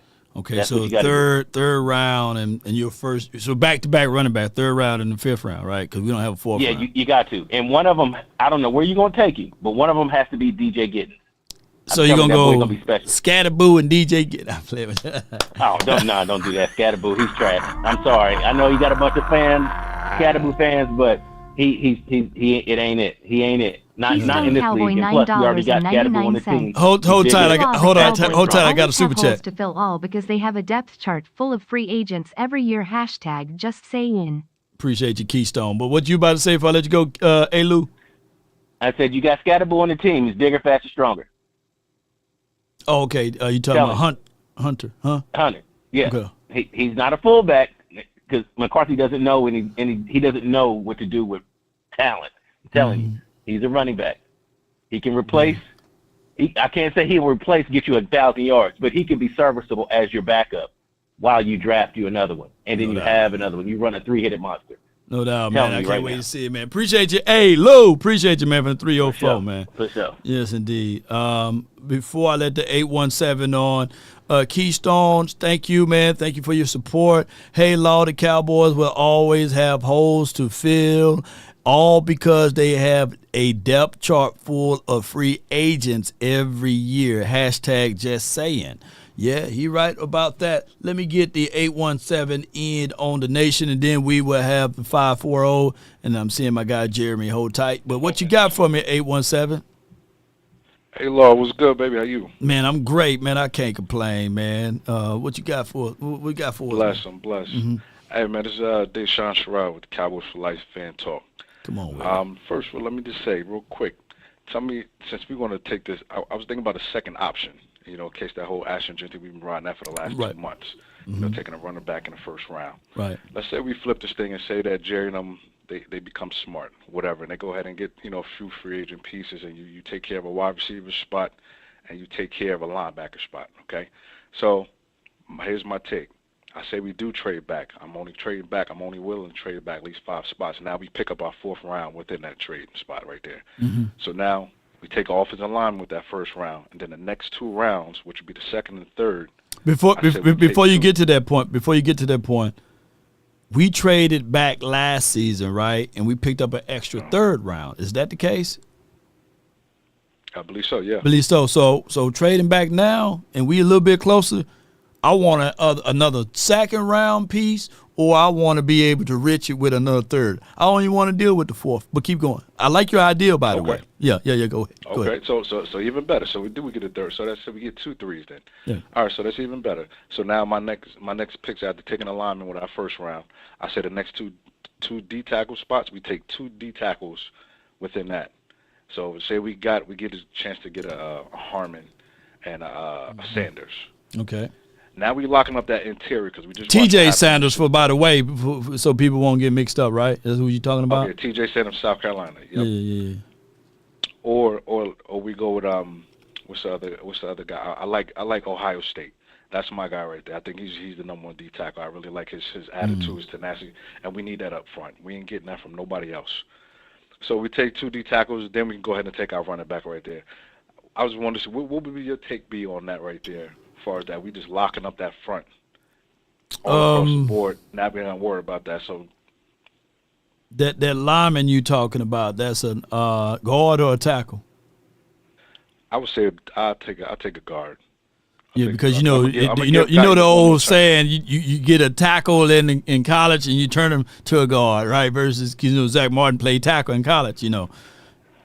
You're right. Yeah, True. It's an old saying there. You know what I'm saying?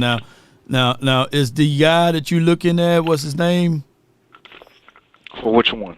The lineman with the first pick. Who you looking for? Defensive, offensive? Which one you were saying? Offensive. That'd be the offensive lineman. So that'd be Alabama's offensive guard or Tyler. You like that Tyler Booker guy, right? The Booker guy. I like the Booker guy. And you know what crazy about that kid though? He's only 20 years old. Look at that. It's just like when we drafted Tyron Smith. He was like right at 20. He was like just 20 years old. Just getting baby hair on his face. You know what I'm saying? Yep. And look at him now, all pro. Yeah. He's 6'5", 325. So if you move back a little bit to get Tyler Booker, that's another Tyler. Like we in love with Tylers, right? I know, right? Right. So it'd be Tyler. So I would say, man, I'll fight you at first with it, but I can see your vision. You just give me my 2 running backs, though. You give me my 2 running backs, and if you do something in free agency with a wide receiver, I would not get mad at it. It's a safe pick, but I see the vision because that's what Shotty like to do. He like to run the ball, and I'll be still holding everybody's feet to the fire because I'll be watching Genty every week. And he said, watch, everybody got Tyler Booker. He's developing. But I'll see how that works, man. That's a good call, bro. I appreciate you, man. Everybody check out, man, Cowboys Fan Talk, Cowboys for Life Fan Talk on the YouTube channel. I appreciate you. Like everything you're doing, Law, keep doing your thing, baby. Yes, indeed. Appreciate you, man. Come on with it, you know. Yes, indeed. Come on with it. Yeah, that brother dedicated right there. Speaking of dedication for the nation, there's a party this weekend. I wonder why am I dressed such a way? But I am in Rio for Carnival.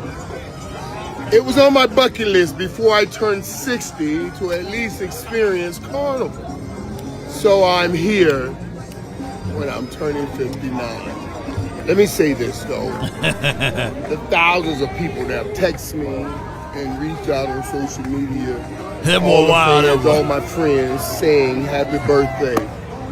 Thank you so very much. There's no way I could hit everybody back, but I want you all to know that you really do matter. You really do matter. Y'all matter. You matter so much, I want to share with you this. I've been over here for a week just celebrating my birthday. But I just found out that they are throwing a surprise birthday party. Come on with it. At my restaurant Friday night. I get back Friday night. I just found out about that here. They'll have all my big time special friends there. But I wanted to make sure that you know too. You know? Because I love my big time people. But without you, me or my big time people, ain't nobody. So I just got to drop that out to you. I'd imagine it'll start around 7:30, 8 o'clock Friday night, but we gonna do that for my 59th birthday party. I'm just knocking things off the bucket list. Rio, Brazil, doing Carnival. It's on my list. Let me go finish being a part of this Carnival, if you know what I mean. I'll see you guys Friday. Friday it is, the Playmaker Birthday Bash, man. Come on out, man, and have not a good time, but a great time, and bring your bedazzles and your jewelries and all of that good stuff, and let them know, man, that you're celebrating his birthday with him.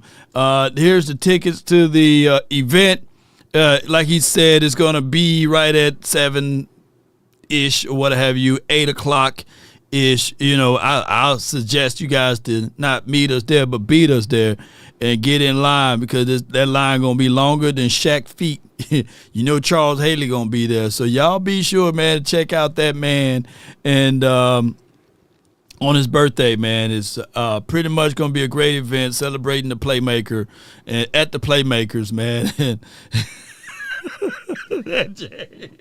AJ, girl, what's wrong with you, girl? Jeez, Lord, oh my gosh, man. All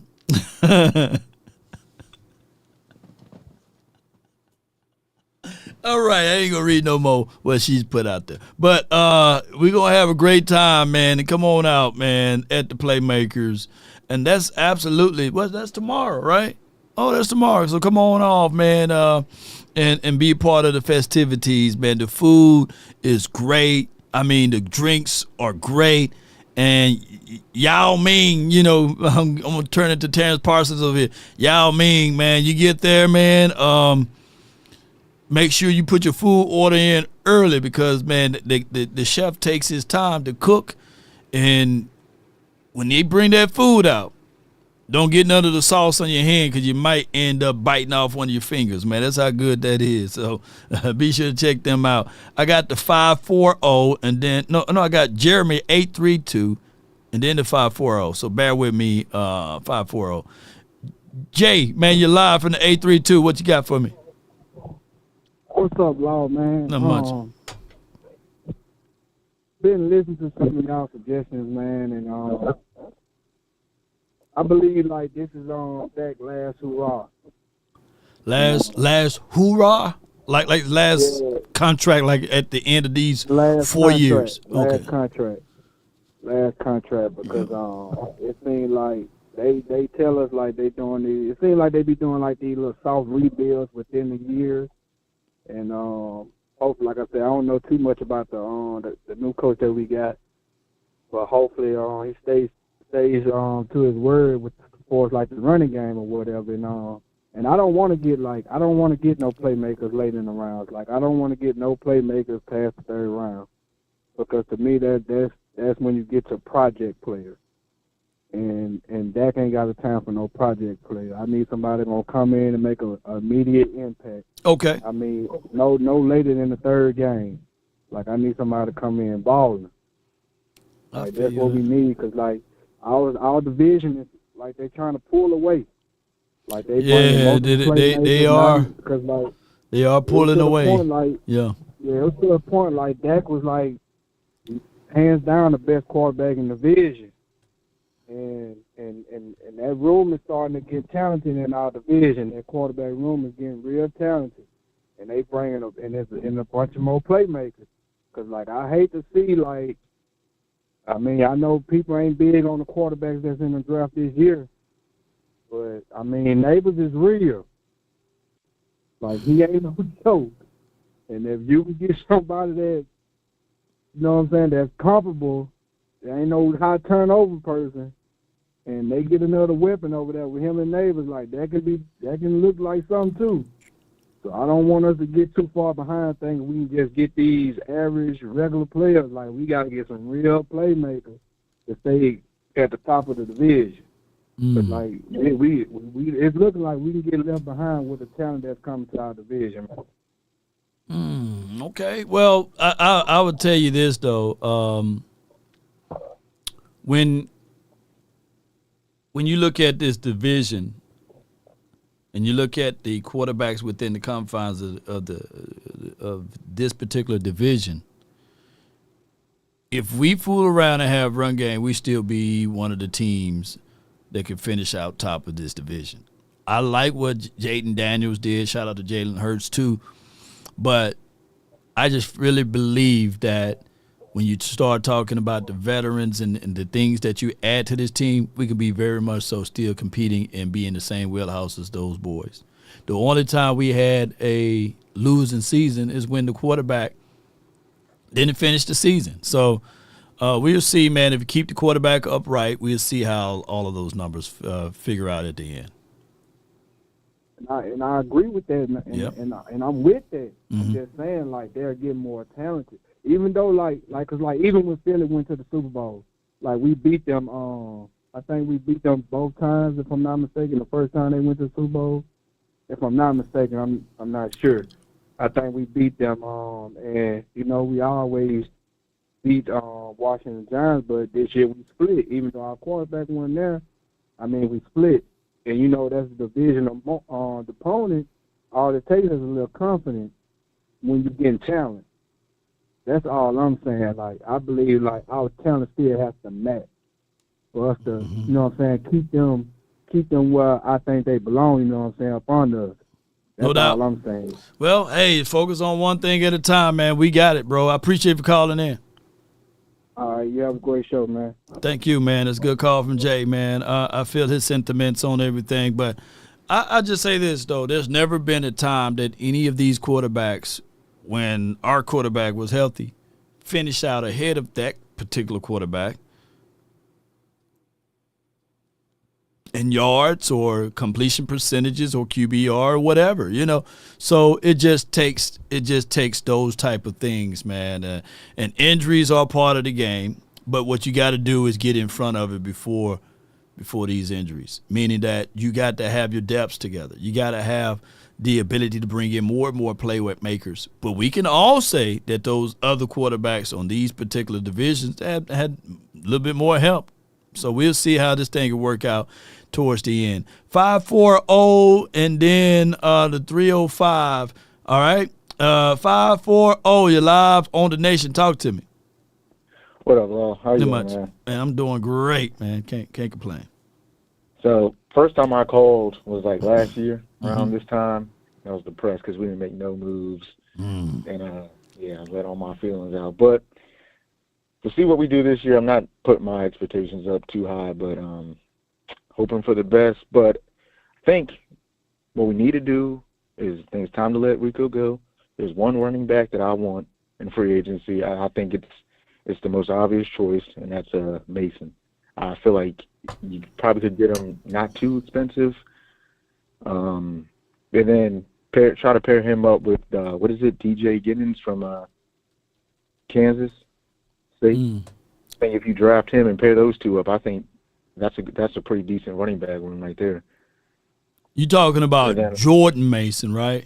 Yeah, Jordan Mason. Yeah, you can get him for some bubblegum paper and some and a piece of biscuit, man, because he's his market value, he's 25. His market value is $1.7 million. And you can literally scoop him up now. You know, you can just jump on the phone.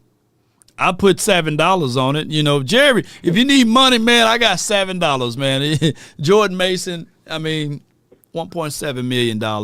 Yeah, he's a battering ram. He's a physical running back. I think that he would fit right on in with what we're trying to do. And we have to get rid of probably Malik Davis or whoever else we're not high on, right? Yeah. Cup of coffee guy. You know, bring him in. And then I saw Clarence, he retweeted a list of available wide receiver free agents and ones that might be available. I saw two names that kind of were interesting outside of the big names, but I know I seen Hollywood Brown on there, and you know you got him and CeeDee Lamb. They got that college connection, so that'd be interesting to see. Who that? Hollywood Brown. Oh, be interesting if they try to pick on that. But one that's surprised me, and I know it was getting thrown around throughout the season, and it might make Dak's life hell. But you think the Steelers would take calls on Pickens? Trade Pickens, George Pickens. Yeah, you think they would take calls on him? I mean, they probably getting tired of his antics, and especially if they pick up Devontae Adams or whoever, then they probably would do that. You know, I wouldn't see anything wrong with that, but I don't know.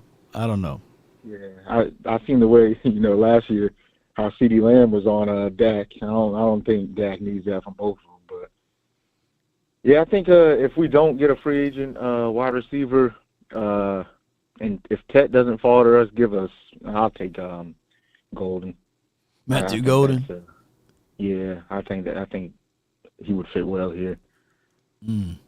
I see a lot of people high on Golden, man. You know, and there's nothing wrong with being high on him. You know, he balled out in the combine, and he got some of the things that reconfirm what his tape is bringing as far as his 40 time.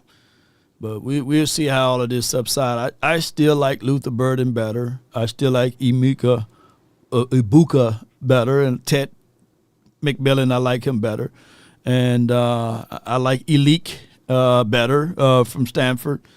So I get it, though. You know, you Matthew Golden, he can run all of the routes. They got him comped as Chris Olave. I don't see Chris Olave, but we'll see, though, man. And hopefully if the Cowboys do pick him up, he'll be another guy that we'll put on his team opposite side of CeeDee Lamb that can stretch the field, and then we fool around and we look good out there. So I ain't going to hate the kid. Come on over, you know.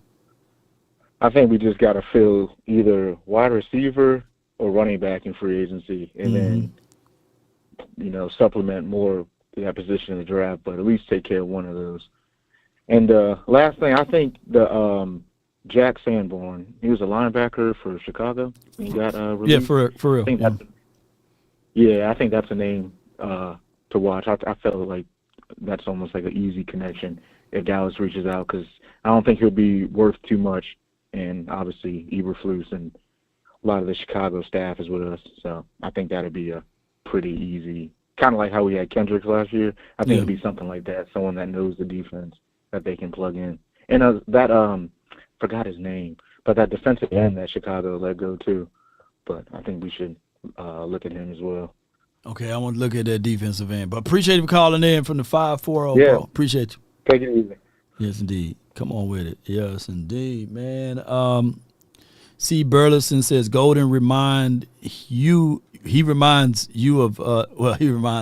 Neighbors. Man, Neighbors is better than Golden, man. Look, I ain't trying to take a dump on Golden, but man, Neighbors is a whole lot better than Golden. But I get it, man. Hey, If Golden fool around to come to the Cowboys, he'd be the best thing since sliced bread. We be hooking them Longhorns, you know. Shout out to Matthew Golden. I'll be having a whole saying, living my life like it's golden. Come on, baby. Shoot, come on with it. Come on with it. All right. I got the next caller from the 305. You're live, man. Talk to me, man. What's good, Big Long? What's good? Man, all is well. Can't complain, bro. What you got for me, man? What you got? Yeah, you know I came on here to start some trouble, Law. You know I came. I know, man. Troublesome, man. Yeah. I seen your show earlier with Attack, man. You know I watch you at nighttime too, and I see your show with Attack where you had Prescott. That was his brother. I guess Michael Parsons' brother with Attack and all that. Yeah. I was like, man. I say, man, you know why I wish I could have called in, right? You know why I wish I could have called in to let them know we should trade both of y'all brothers. That's what we should do. We should trade both of them to get the team right. I don't know why y'all was over there gaslighting or hyping them up like those players. No, you know what we got to do, Law. You know what we got to do. We got to trade Michael Parsons, man, to get this thing right, bro. I don't know why y'all all these callers keep coming on here, Law, and y'all make it seem like this man, Michael Parsons, is like, who do you want? Who do I want? Mm-hmm. To replace Michael Parsons? Yeah, who you want? Oh, okay, let me ask you a question before I answer that question. Do the Eagles got a Michael Parsons? They got Jalen Carter and Jordan Davis. They got an interior threat. And then they drafted a first-round edge rusher named Nolan Smith. So they got multiple – that's 3 first-rounders there. They have rotation. They have a rotation. They have a rotation. They don't have one guy that hinders them in the run game. They don't have one guy that hinders them in the passing game when it comes. Do you know we drafted this guy as a linebacker, not a DN? Do people realize that? Man, the Eagles will pick up Michael Parsons and you'll be crying. You'll be like, oh, Lord, why the Eagles got Michael Parsons? You know. If the Eagles pick up Michael Parsons, yeah, they probably be dumb. Listen, Michael Parsons is a great player. Right. So why you want to get rid of a great player? Because it give us a chance to fill all these holes. Like, we got too many holes, bro. You got to shake something up. Have you ever heard of the expression, don't cut your nose off to spite your face? You know what I'm saying? Don't cut your legs off from under your feet. Yeah, I mean, that's why the old folks say them, you know. Yeah. I understand that. It's easier. We got look, hear me out, 305. We got $54 million. You can't fill holes with that? Man, give me $4 million, man. How much I can fill? No, we got 23 free agents. Why y'all making it seem like that money going into big free agents? We have to sign back people. Our roster is gone. All of our roster won't take $54 million, man. Come on, man. $54 million. I'm not saying it's gonna take 54, Law, but stop making it seem like we could pick up. Who we can't pick up? Who we can't pick up? Law. For example, if you go, okay, so you telling me you're gonna go double dip, you're gonna get Metcalf from Seattle and give up your third or fourth first round or whatever case may be. Oh, you talking about Metcalf? No, you switching it, man. When we talking about defense, we talking about defense. Okay, that's about defense. We talking about filling up the roster with this pass. We gotta fill up the roster. You also need backup too, Lord. Hold on, I got a super chat. Hold on, I got a super chat. You know, hold on. Tony Brown, $916.10. Getting rid of Parsons makes a hole. Da hell. Yeah, he says, all right, so he's super chat. He paid $10 to tell you this, man. Getting rid of Parsons create a bigger hole. No, wait. Listen, you get a rotation. We can get a good rotation. With who? For our D lines, Lord. Who else? When was the last time we had a double-digit sack guy? Well, where? I guess you would say where? I mean, it was D-Law, you know. It's D-Law last time. The Marcus Lawrence. You want to get back, and we were rotating the hell out of Benson Mayoas of the worlds and Selvies and dude named Nick Hayden's. So I don't want that life. I don't want Jeremy Menzies and all of them boys that we were trying to rotate in. We got us a specialized weapon. It will be easier, 305, to add to versus try to take away. That's all I'm saying. It's easier, man. It's easier to go out here and add a Javon Kinlaw or a Dre Greenlaw or anybody to help Parsons out versus getting him up out of here. So I'm sorry to cut you off. No, you good. No, you good. You good. If you get Riddick and Sweat in the free agent, that wouldn't cover the Micah Parsons. If you get both of them in free agent, they wouldn't equal a Parsons what he can bring. Reddit and Sweat. You got to understand what makes Sweat good. What makes Sweat good was the interior play of Jalen Carter, Jordan Davis. You can't double team everybody, right? So Sweat was one-on-one on the island by himself. So imagine if the Eagles look. I got a few Eagle fans watching right now. You know, they would kick their kids off the bridge and donate their spleen to science. Hold on, I got super chat. Hold on. I got two super chats. Boy, yeah. Small airplane, small airplane, small airplane. What is it? Hold on, boy. J Diz, boy. I can't even get it out, boy. They making these donations, boy. You helping the nation over here, 305. But they would literally kick Sweat off of their team, which he's a free agent now, for Micah Parsons. Don't you know what they would do with a Micah Parsons? Come on, man. No, if they get Micah Parsons, they won't be able to get the rest of their players as far as that behind. You have to give up something, Law. Why do you think they're giving up Slay right now? They have to pay these people. But they just paid Saquon. They freed up some money to play Saquon Barkley. But I got another super chat from David. Hold tight right quick. Boy, these lines are sponsored from 305. $9.99. Shout out to the chat and Law Nation. Shotgun Shotty is going to have this team well prepared. He said we're going to be prepared. Shout out to you, David, man. But with that being said, bro, if the Eagles, like, let's say tomorrow, all of a sudden they get a Parsons, wherever the Super Bowl is going to be at, he will be there in an Eagles uniform. If the Eagles pick up Parsons, that's how much of a dynamic play. Hey, we would riot. We would have all types of pitchforks and flames if the Eagles fool around and get Michael Parsons. Law, if they get Michael Parsons, I mean they have to give up at least 2-3 players to get that type of salary or what he brings to the table. Don't do that, Law. But that's how dominant it is. All right, so who's more dominant right now than Michael Parsons right now? More dominant for DN? DN right now. He's not. The job who everybody wants right now from Cleveland. He's better. He give me all 3 downs. Michael Parsons give me 1 down. And how does he look in the postseason? Come on, Cleveland barely in the postseason. And why is that? Why is that? Didn't they have Clowney? Didn't they have weapons all over? Didn't they have the number 1, number 2 defense last season or year before? Yes. So you know it's not their defense or no. It takes a complete team. It takes a complete team. That's what I'm saying. It takes a complete team. But that guy from Cleveland played all 3 downs. Parsons and what have that done? And what have that done for them? We can go back and forth with this. Right. That's what I'm saying. You got to build a team around him. Nobody was talking about getting rid of Garrett. Garrett is the problem. No, they continue to build around him. That's all I'm saying. Aaron Donald been one of the most dominant players in the National Football League, and he couldn't do it all by himself. Yeah, they had to continue to build around him, bro. You know what? I get what you're saying. Y'all gonna listen to me one day. Y'all gonna be like, you know what, 205 has something going on with the Parsons thing. Yeah. One day. But appreciate you. Man, how about them Cowboys, man? Thank you for taking my call, Law. Oh, one more thing, Law. The Matthews with the Matthews Golden thing. Yeah. I know I was high on him, but something with that film, man, his speed. Is it me or his speed doesn't show up on the film right? Like, if you see like his film, like I don't see that explode. It might just be me. Do you watch the film yet? Man, I did assessment on him. I like him, not the dog on him.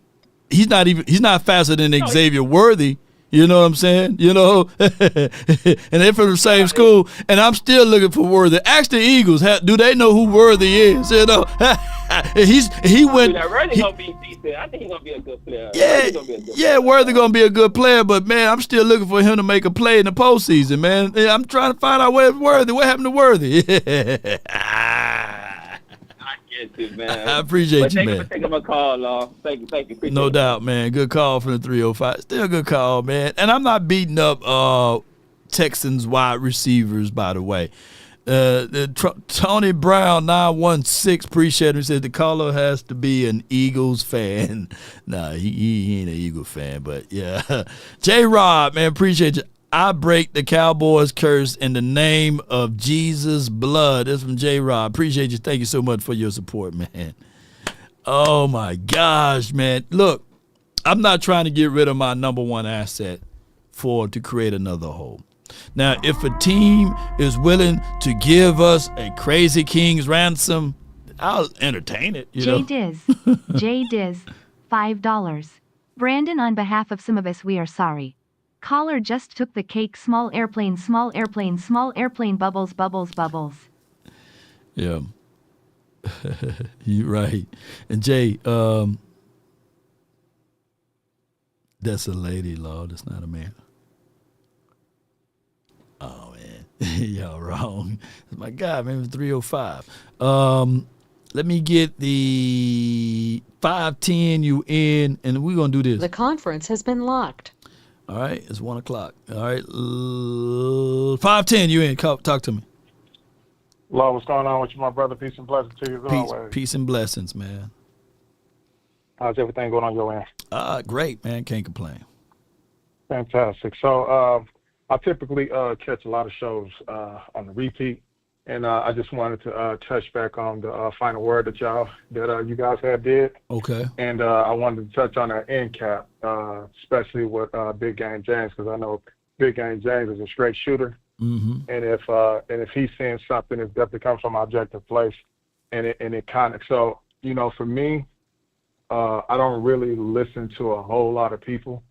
Not that I got anything against anybody, but it's something about having your own eclectic thought, right? Right. So with that being said, because I know his pedigree when it comes to this space, for him to see something is big, and that kind of speaks to the point that I had already made when I called you on my previous call in regards to the hire with Shotty, right?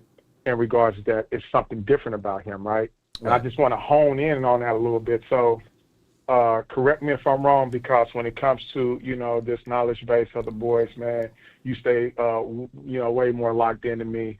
Some people probably, wouldn't admit that, but I don't have a problem. There's no ego on me. So correct me if I'm wrong. Outside of Jimmy and Parcells, who else could we say for us coaches-wise that's really been able to, to lead men, right, and to bring the best out of them, in your opinion? That's Jimmy Parcells. To a degree, we got to give some reverence to Mike McCarthy, even though it ended in a nasty way. He battled a lot of stuff, that the old ways that they didn't want to change, and you had to divide. Jerry wanted Mike McCarthy. His son didn't. His son already made it obvious when 2021 hit and they signed Dan Quinn. He said, I wanted you for this job originally, but you had went back to the Atlanta. Remember in 2020, he had went back to Atlanta and he got fired mid-year, but he always wanted Dan Quinn. So even though you got to, ride the horse you rode in on, I think that great divide cost us. I think that Mike McCarthy came in and he had made too many concessions. And then when he got his nuts cut off, excuse my French, that just what had happened. Remember, he came in and he removed the player's name from the back of the jersey. He came in and he implemented the red jerseys for the quarterbacks.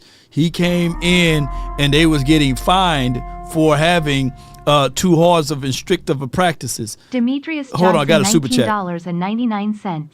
Big Law, this 305 lol, tears of joy. I will never be an Eagles fan. Okay. I don't know where the super chat went, but appreciate you for your support. Now you back live with me, bro. What you got?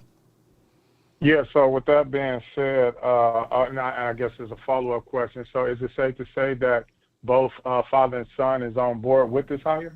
I believe so. I believe they both are on, and in one way or another, I think that Stephen Jones is more pleased with this hire because he's saying to himself, that's exactly what Big Game James lamented to.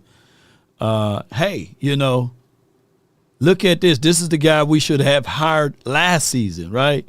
And when you get a chance to have a one-on-one conversation with Shotty, me and Boss Cowboys Sports, we was at the Star in Frisco, and we talked to him about 10 to 15 minutes a couple years back or what have you. And we were like, man, this dude really good. He was giving us some good sauce and good football relatable stuff. So I think that Shotty is going to be a fantastic guy. And off camera, Tad Prescott, he was saying the same sentiments about how he likes to lead with fiery. He's a good, well in-depth, knowledge-based guy. And you can see it's contagious.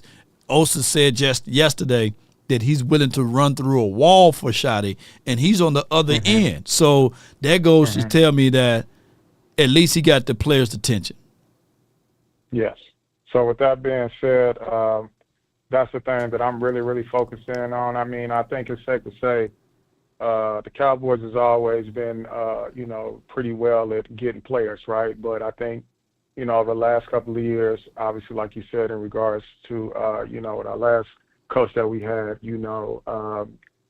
I'm looking for, here's the things I'm looking for. So everything that I'm hearing from these players, it speaks to what my brother told me who played with him. So like I had told you, I already got a bias, right? And all they're doing is just echoing what he had already told me from his experience of being underneath him. So to me, obviously, the thing that I'm looking forward to is, are we going to start getting these turnovers down? I mean, these penalties down, right? Things of that nature, right? Because like I said, we've been known to get players, but I think the thing that I even I wanted Coach Marv. Coach Marv always talks about, and even beyond Coach Marv, Chris Carter, I'll never forget he said, you can have the greatest athlete in the world, but if you don't have the right coach to be able to put that athlete, in a proper position, that greatness will never show, right? Right. And I don't think this conversation is said enough, and this is not to, get anything stirred up, but I'm just calling for what it is. Imagine, whether it's a lamb or, obviously, hot button topic, with our quarterback, right? If he was imagine him being underneath Andy Reid, right? Or you flipping him out and you put him on with the Eagles last year, right? You know what I'm saying? So we know that coaching makes a world of a difference when it comes to a player, right? And even a great player, right? Because you got to have a great player in the right space. So, just really latching on to the energy and the optimism of Big Game James, man. That's the biggest thing I'm looking at, man, is this coaching room, right? Because, we've been talking about, can we get a culture back, right? Can we get an identity back, right? You know what I mean? Are we going to be nasty? What are we going to be? What are we hanging our hat on there? I mean, that's a thing going in the right direction when the player's saying, look, man, I run through a brick wall for this said coach. So that says a lot. And obviously, it's not just him because, like I said, it starts with him in the coaching room and then see what it's, with the defensive coordinator, so on and so forth. But my biggest optimism, man, because I can't sit there. I don't have the opportunity to really keep up with the drafts and who coming and so on and so forth. But once these players get here, right, and if we see, that the Michael Parsons, right, if he has some leeway to get that, to get that sign, right, and you get the players that, the majority of us are feeling comfortable with. The thing I want to see is how are these players going to be, are we going to truly get that best out of them and to be able to have those moments to sit there and say, wow, this was a coaching decision that got us past that next level? Because we all know, man, I mean, football is not a complicated game. Your offense is going to go through its ebbs and flows, but we know defense established and win championships, right?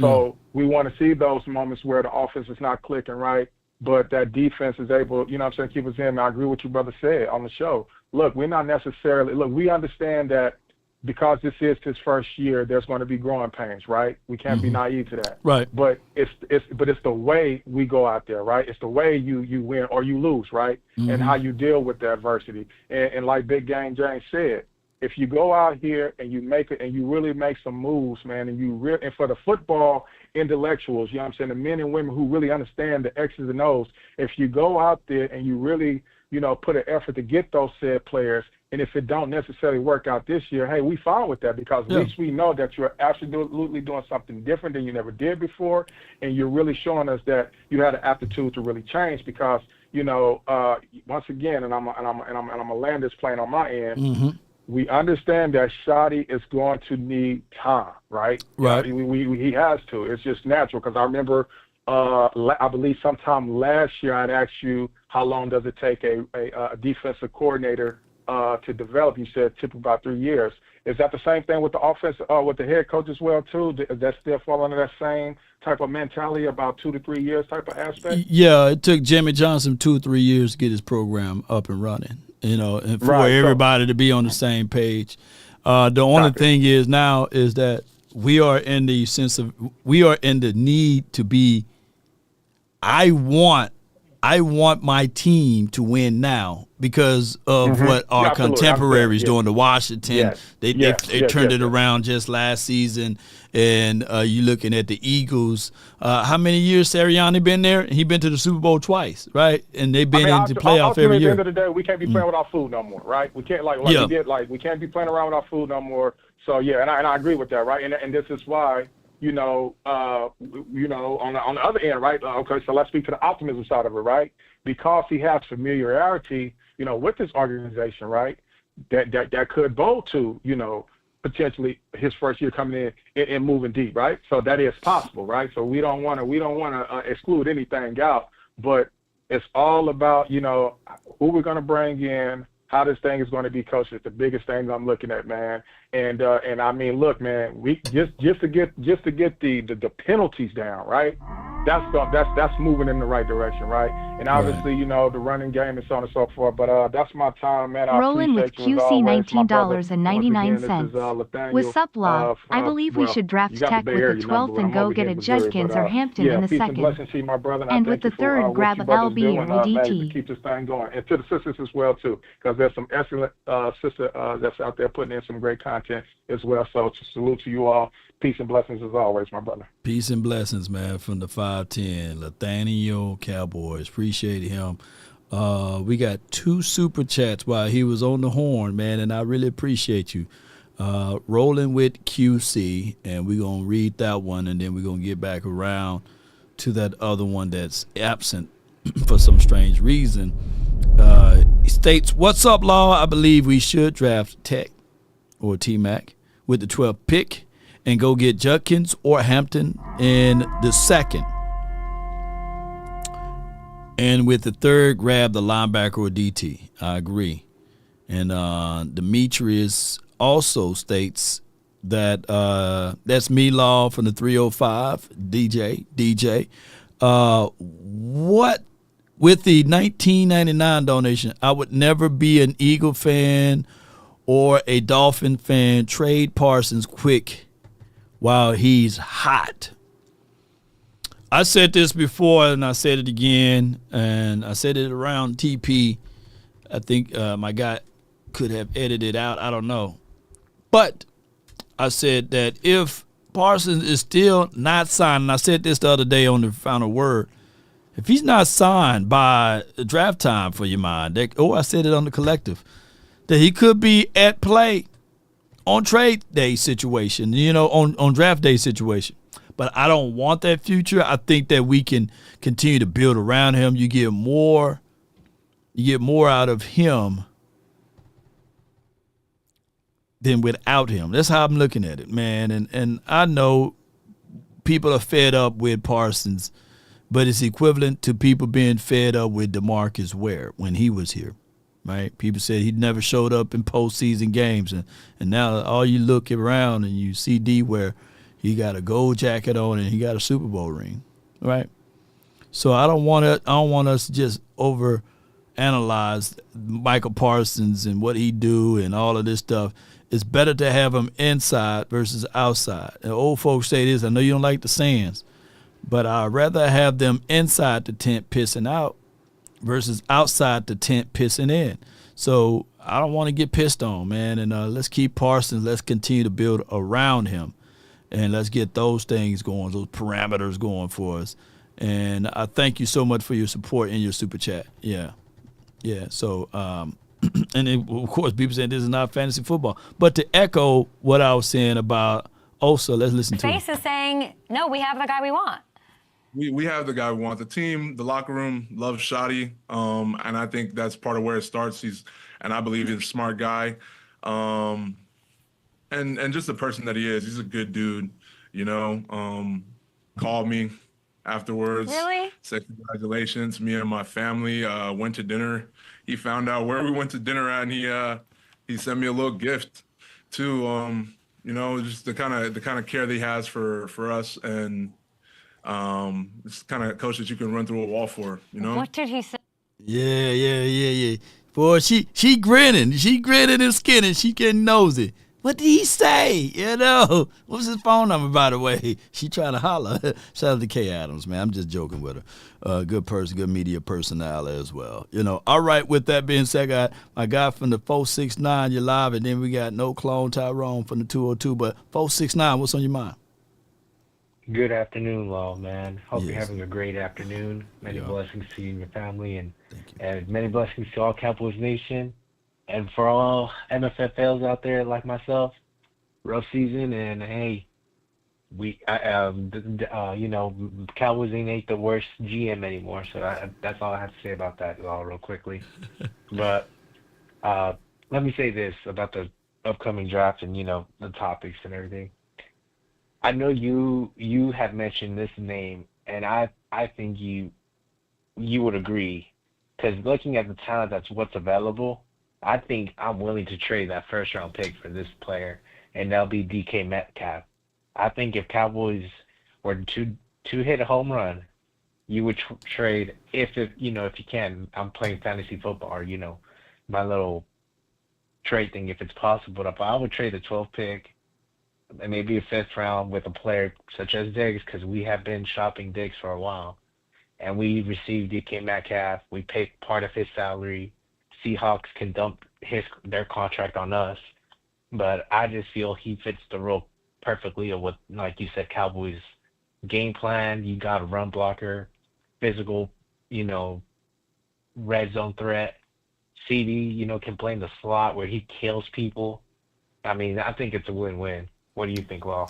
There's not a wide receiver in this draft that's better than DK Metcalf. There'll probably be somebody with potentials, but at 27 years of age, 6'4", 235, they can take the top off the defense with short area quickness. There's not a wide receiver that's in this draft. Now, what I don't want is the $30 million contract that we got to take care of. But you did offer if the Seattle Seahawks are willing to pay half of it, yeah. And to be fair to the Seattle Seahawks, of course, you're going to ask for the sun and the moon, right, for your guy in return. So you got to be able – this is when you roll your sleeves up and negotiate. Okay, you want our 12th pick?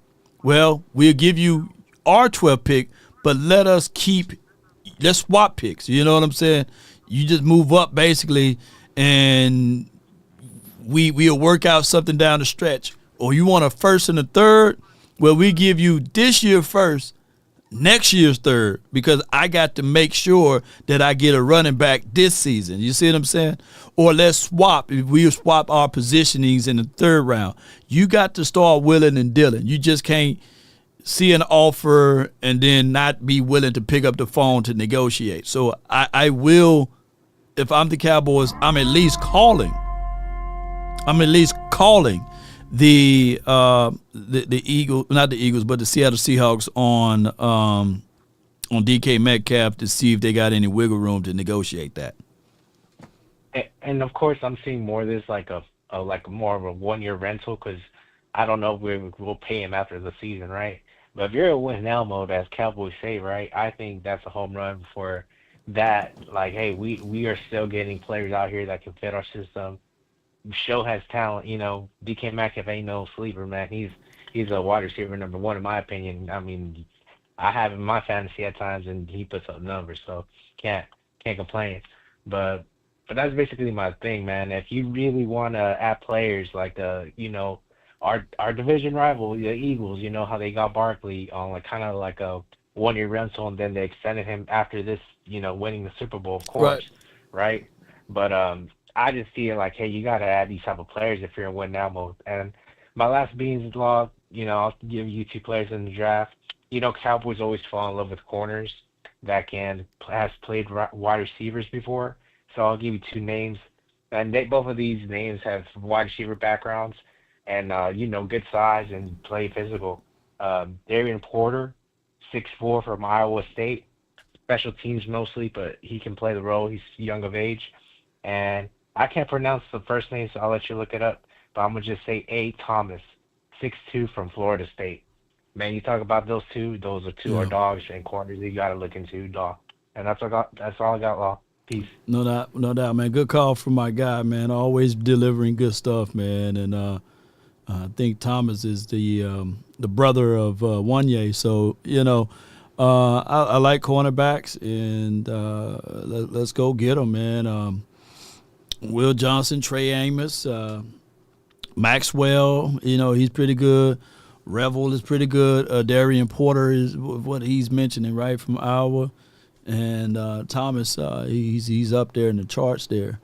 And Benjamin Morrison, Aisha cousin, shout out to her. But, all of those boys, any of those guys, we got a hole at DB. And there's no element of surprise with that. We got a guy with bone to bone on his knees, Trayvon Diggs. And Troy Pride, he was a guy that we scooped up from somebody's practice squad.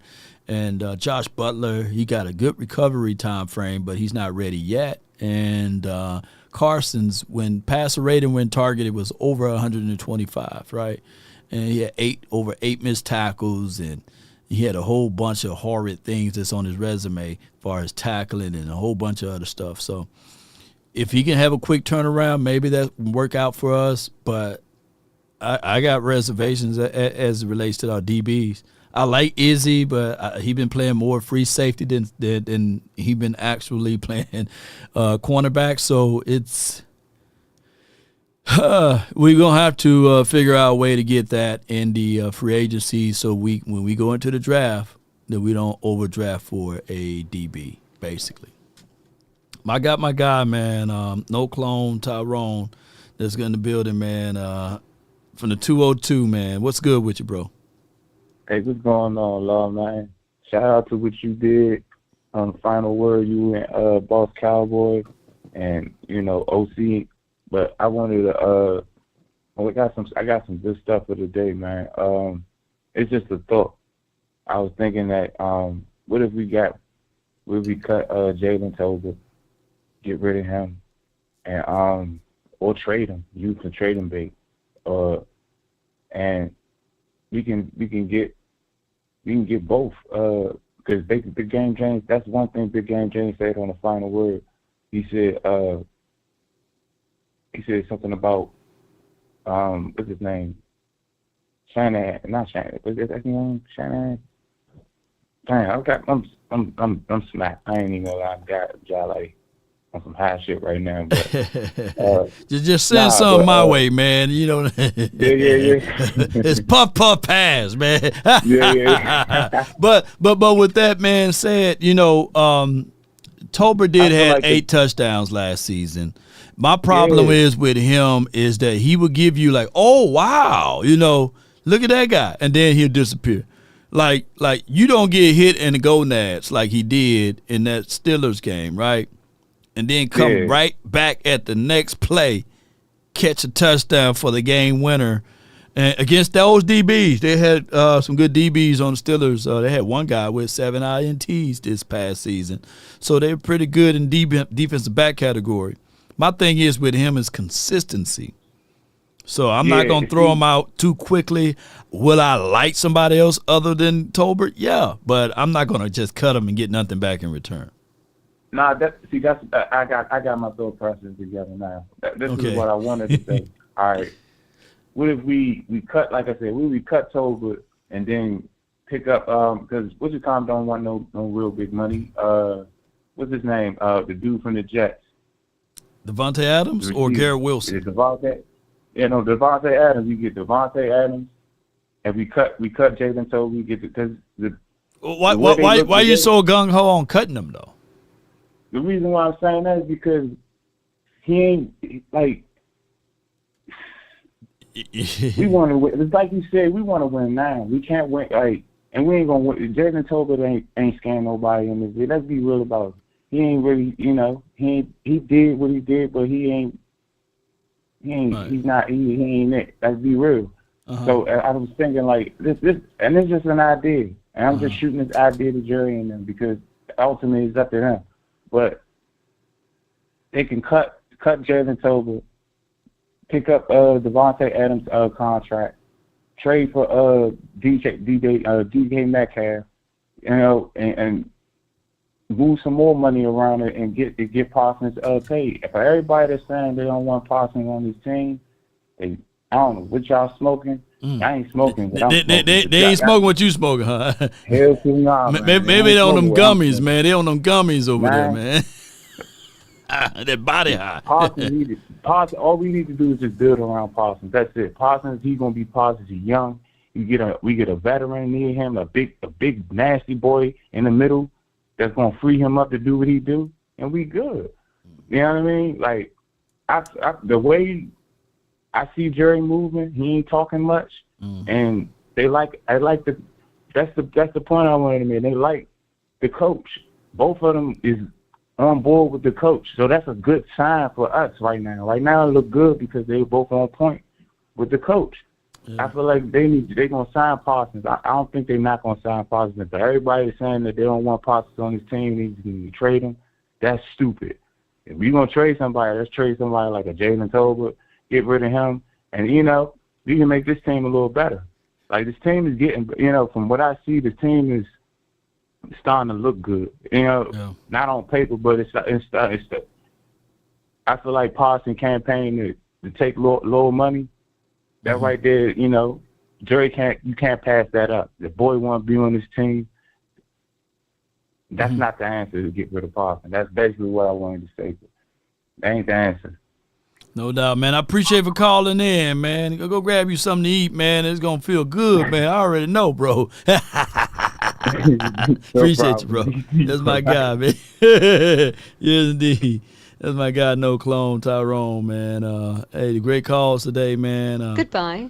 I wouldn't cut Tolbert. I'll just demote him, give him less opportunities to give the chances of the situation, right? Make him a third or fourth option. Don't make him the second option. In some games, they may have had that brother as the first option.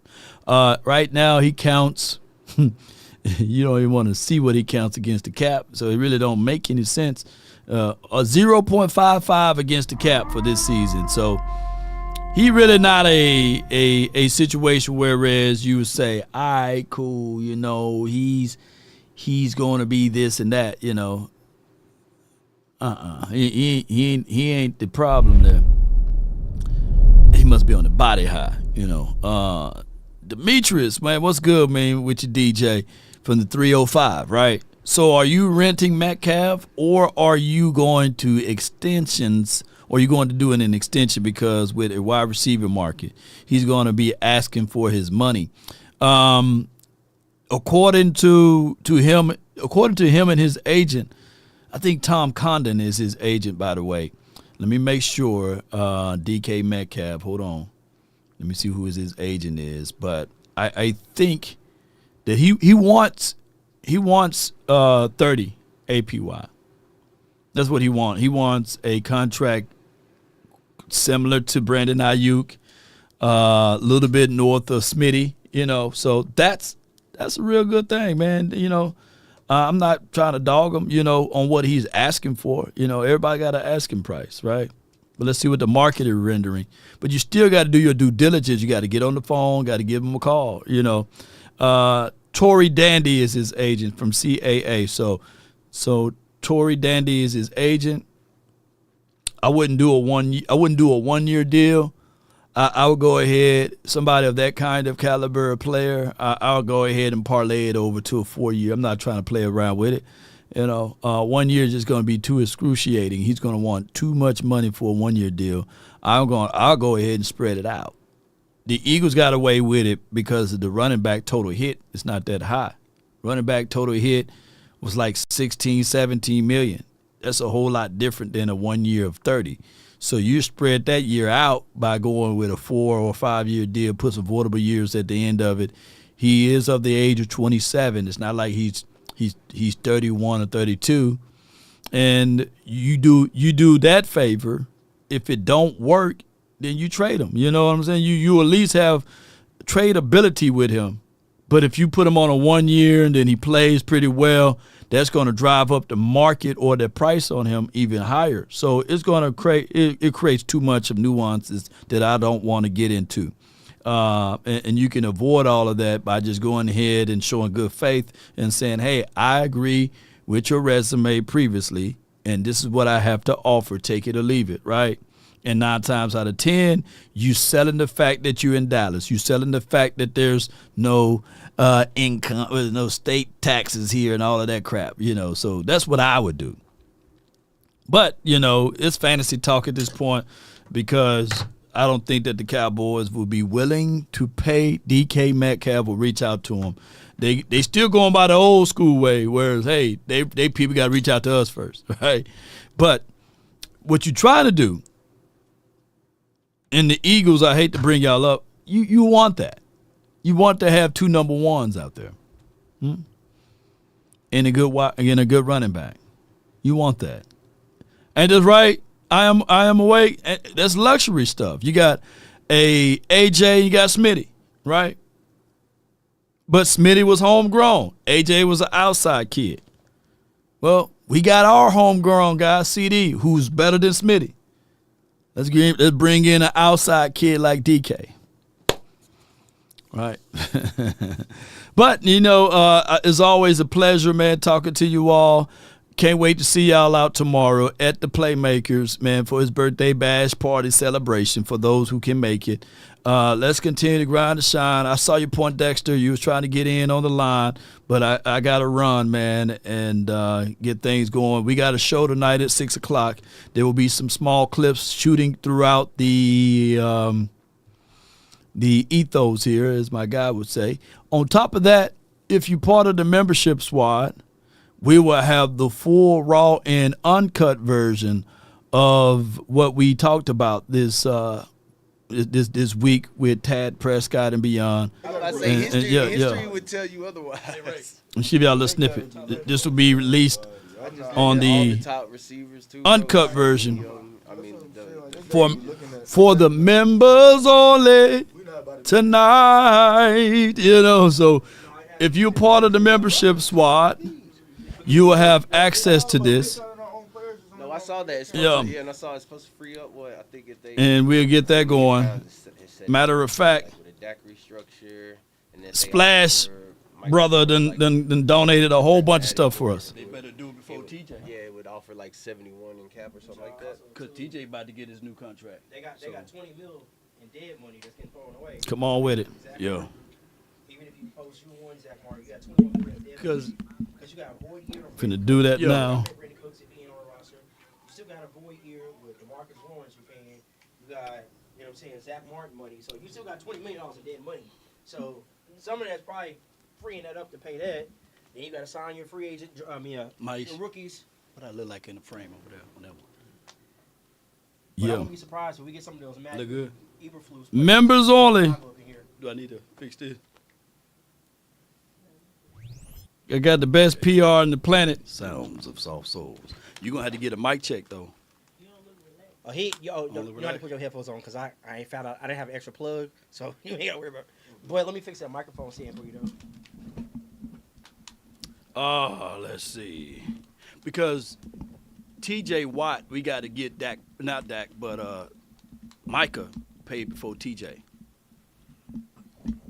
I mean, if Micah said he's not looking to be the highest paid, it don't matter. Yeah, but David Mugat, how you say David last name? David, you know, David get that David check. don't fucking play. David don't fucking David play. get that check. Jerry, there's two motherfuckers Jerry hate, and that's David and Ty Friends. He don't like either one of them. Oh God, like David get that check. That's the one thing about David. David get that check. Send it to me. Yeah. He don't like players signing for less. Oh, I can hear you good. Yeah. Shout out to my brother from the same mother, Twin Empire. It's my brother's birthday today, man. I still think Micah sets the market, but I don't know. Man, it's like you going into the. They can afford it though. Like that's the thing. Like Jerry know he can afford it. The cap gonna keep Bro, going you know what up. I want in the second round if he there? Okay, hypothetically, if we trade our first for DK, just say hypothetically, and the second round, we'll give me Caleb Johnson. Attack on Caleb. Oh no, give me Quinshawn. Give me Quinshawn. Junkins. All right, appreciate y'all so much. Before I take a Caleb Johnson. I think Caleb is probably the sleeper out of all. That's my membership only. Appreciate y'all, man, so much for y'all support. I hate for those who not part of the membership and not have been able to watch it, but you can always gift someone that membership so they can watch the fullness of that video. Happy birthday to my brother from the same mother, Twin Empire. Man, he's a Pisces out here, man, you know. Shout out to you, Gallup. Go ahead and watch that entirety of that video there.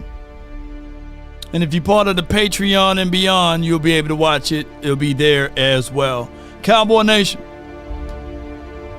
for those who understand this, the race is not to the swift, nor the battle to the mighty. It's to he that endures to the end. And when you are talking about enduring, there's storms, there's peaks, there's valley. People think that straight is the way, the narrow corridors. No, but when you look at success, it's a lot of pivians and a lot of valleys. And when I'm telling you guys, ladies and gentlemen,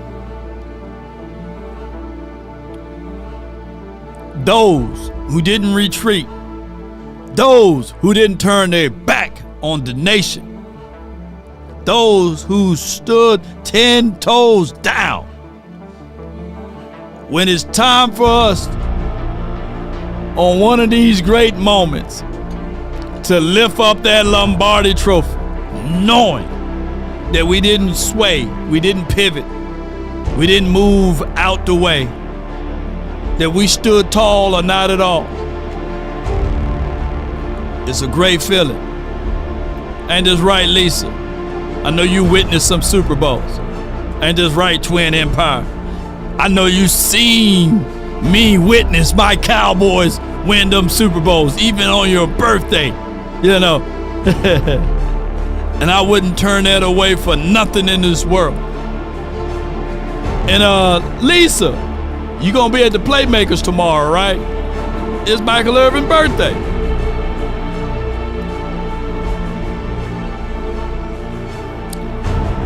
My brother, on his birthday, I love him. Twin Empire, you did everything right in life, coming out of the triple darkness of the womb and being able to walk on this land and grace this earth on this magnificent day.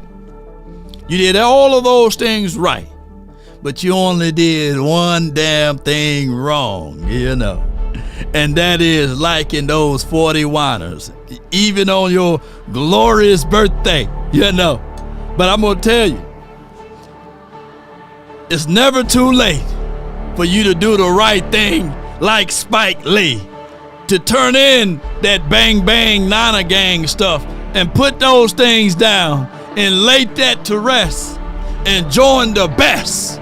And that is the Dallas Cowboys. And everything in your life from here on out will be even glorious. Yes, indeed. Let me know if I'm lying, Cowboy Nation. Tell Twin to turn that red stuff in and join the Cowboys land. Prepare for glory. Come on with it. Sadiq says, check your PayPal. Come on. Woo, baby, baby. Shout out to you, Sadiq. Yes, I'm going to get this over to Twin for his birthday. Thank you so much. I'm always recruiting. I'm always shooting for the stars. And if I miss, I know I'll land amongst the other Cowboys nation. Because we are the best. You might as well tattoo it on my chest because the rest is just looking up to greatness. Mama said there'll be days literally just like this. And the Eagles, even though they got that ring this season, my brother Pente, he's happy. But he still got stomach muscles on his neck because he's looking up so much to the greatness. As it relates to the Dallas Cowboys, the Eagles fly below the stars. I like what my guy West Coast Cowboys states. Never look down because the stars are up. And he's right. So I'm going to tell y'all, ladies and gentlemen, on your way out, smash upon the like button. And know this right here. If you want a thing bad enough to go out there and fight for it, to work day and night for it, to give up your time and your peace and your sleep, if all of your desires of it makes you quite mad enough that you don't get tired, and it makes you hold everything tawny and cheap, if life itself seems empty and useless without it, and all that you scheme and dream is about it, if you'll gladly go out there and sweat for it and fret for it and plan for it and lose all terror of your mind, if you would simply, just simply go after the thing you want with all of your capacity, strength, sagacity, with faith, hope, and confidence and stern pertinacity. Hey, Twin, if neither cold or poverty or the famish or the fame or the sickness of your body or brain turn you away from the thing you want, if dogged and grim and besieged and beset with the help of Almighty, Twin, even you can understand that the greatest land of all is the Cowboys, and with a plan, you can change up your cricket ways of rooting for the 49ers and join the silver and blue Cowboys and stay true. And appreciate you, Sadiq, for the 25 lighters on the dresser for Twin and his kids and all of that for his birthday. DC for life, not for short. That's been my time. I really thank you all for yours. And remember, you're listening to nothing but the best. Give me my theme music. Come on with it. What we gonna do, baby? Twin! Where have you been? Them Niners been body to body. Not on Bay though. I wake up, flex. Come on. Down that check. All right. Drip this. Time to run it up. Come on. No sleep, no rest. Wait a minute, what you say? The blood of Jesus is red, baby. No, before it come out of the body, it's blue. Come on with it. Yeah. No drip this. Time to run it up. No sleep, no rest. Might crash, might wreck, but first I stretch. Come on. 9 out of 10 roll through my hands. I'm by my lonely. By my lonely. Turn to a savage. Now my baby wants to hold me. Don't hold me. I love my fans. Don't need no friends. I got my homies. Come on. Thought I could trust you. I find out you tried to zone me. Don't zone me. I'm number one up on that court. I'm Nick McGrady. Like McGrady, baby. First one in, the last one out. Can't call me lazy. Can't call me lazy. Put in my hours, send the invoice, and they pay me. I need 6 rings like MJ. Law Nation, come on, baby. Yeah. I wake up. What? Thumb down. What? No drip this. Yeah. Run it up. Yeah, come on, no baby. Sleep, no yeah. Might crash, might. Come on. But first I stretch. Tell them run it up. Yeah. I wake up. Flex. Thumb down now. Yeah. No drip this. Tell them run it up. No sleep, no yeah. Might crash, might. But first I stretch. Tell them run it up. Y'all gon' make me take that trip way out to Europe. Come on with it. Call up Nigeria, come through in a hurry. All right. Those London boys don't come to play, you should get worried. One false move, find yourself, they getting buried. Dance with the devil, used to love playing. Twin! Made some bad decisions that brought my mama pain. Not my mama. I made a promise to her, swore that I would change. I'm on the come up, bet I live up to my name. I wake up, yeah. Come on. David, appreciate you, J-Rod. Demetrius, DJ, 305. Rolling with the QC. Come on with it. Come on. I wake up, down now, check. No drip this. Tell them run it up. No sleep, no rest. Might crash. Come on with it. But first I tell them run it up. Are you shitting me? Let's slow it down, baby. One love, DC for life, not for short. And remember, you're listening to sounds of soft souls and hits and oldies. Yeah. If y'all can make it out tomorrow for the Playmaker's birthday. See, twin, you and the Playmaker's born nearly close to the same date. You got greatness in you, bro. You just got to join over here with the Cowboys. Come on, fly. Hey, twin, come on, fly down, man. Fly down and come join us, man. I got a VIP table for you, man, at the Playmakers.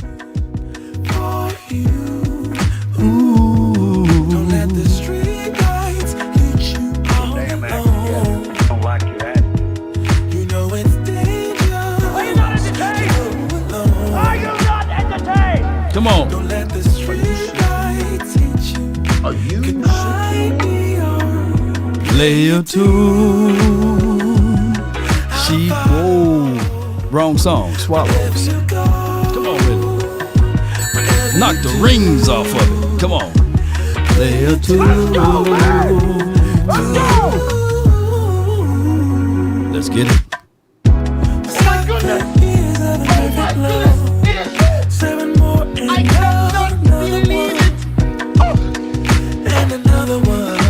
I'm still taking Michael Irvin over Jerry Rice, man. Come on with it. Think about this, though, twin. We know the elements and what my guy Michael Irvin was trying to do. And he was still putting up numbers. Can you imagine if Michael Irvin didn't do the things that Jerry Rice did?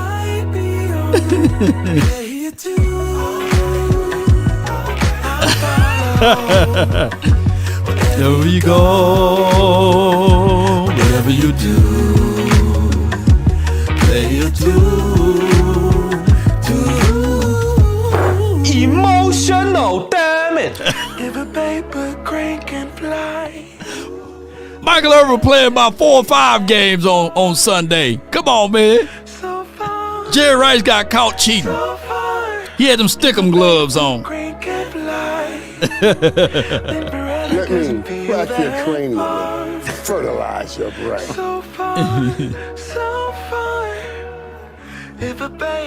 Jerry Rice had curfew. Michael Irvin was out 2, 3, 4 o'clock in the morning, out parlaying, and then go play football. Jerry Rice was in bed at 7, 8 o'clock, man, running hills and stuff. That's why if Michael Irvin had the pedigree of time, like Jerry, shoot, Michael Irvin would have had every damn wide receiver record out there. Let me know if I'm lying, Cowboy Nation. Look, I always like to get into this debate with my brother. Man, think about this. Michael Irvin, when he was playing on Sundays, he was trying to fight off a hangover. You know what I'm saying? Like I fell out in the chair. You know, Michael Irvin was recovering out there on the field. Jerry Rice was in bed before dark. Man, come on. So, and Michael Irvin was still a difference maker. Come on, baby. Let me know if I'm lying. Let me know if I'm lying, twin. Let me know if I'm lying. Come on with it. Let me crack your cranium and fertilize your brain. Y'all gonna have Michael Irvin beat me up tomorrow, man. Let me get on up out of here. Yeah. You liar! Let's go, man! But Let's go! We always still tell him.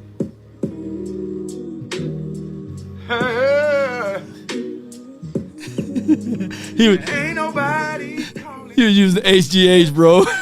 asking me, are you still involved?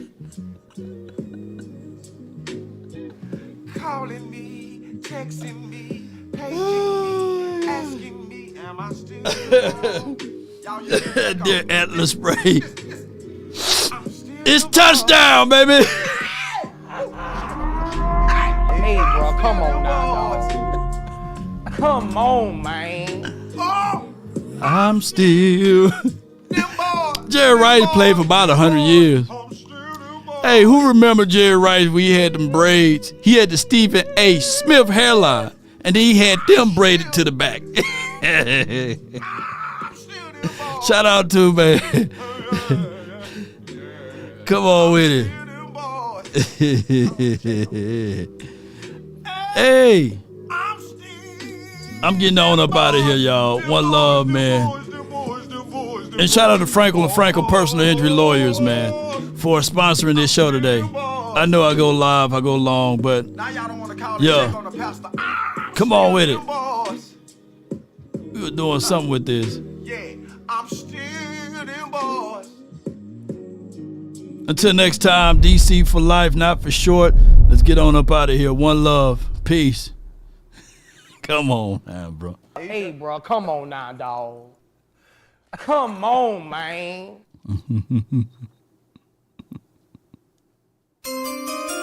With the 12th pick of the NFL draft, the Cowboys select. Come on, man. Are you shitting me?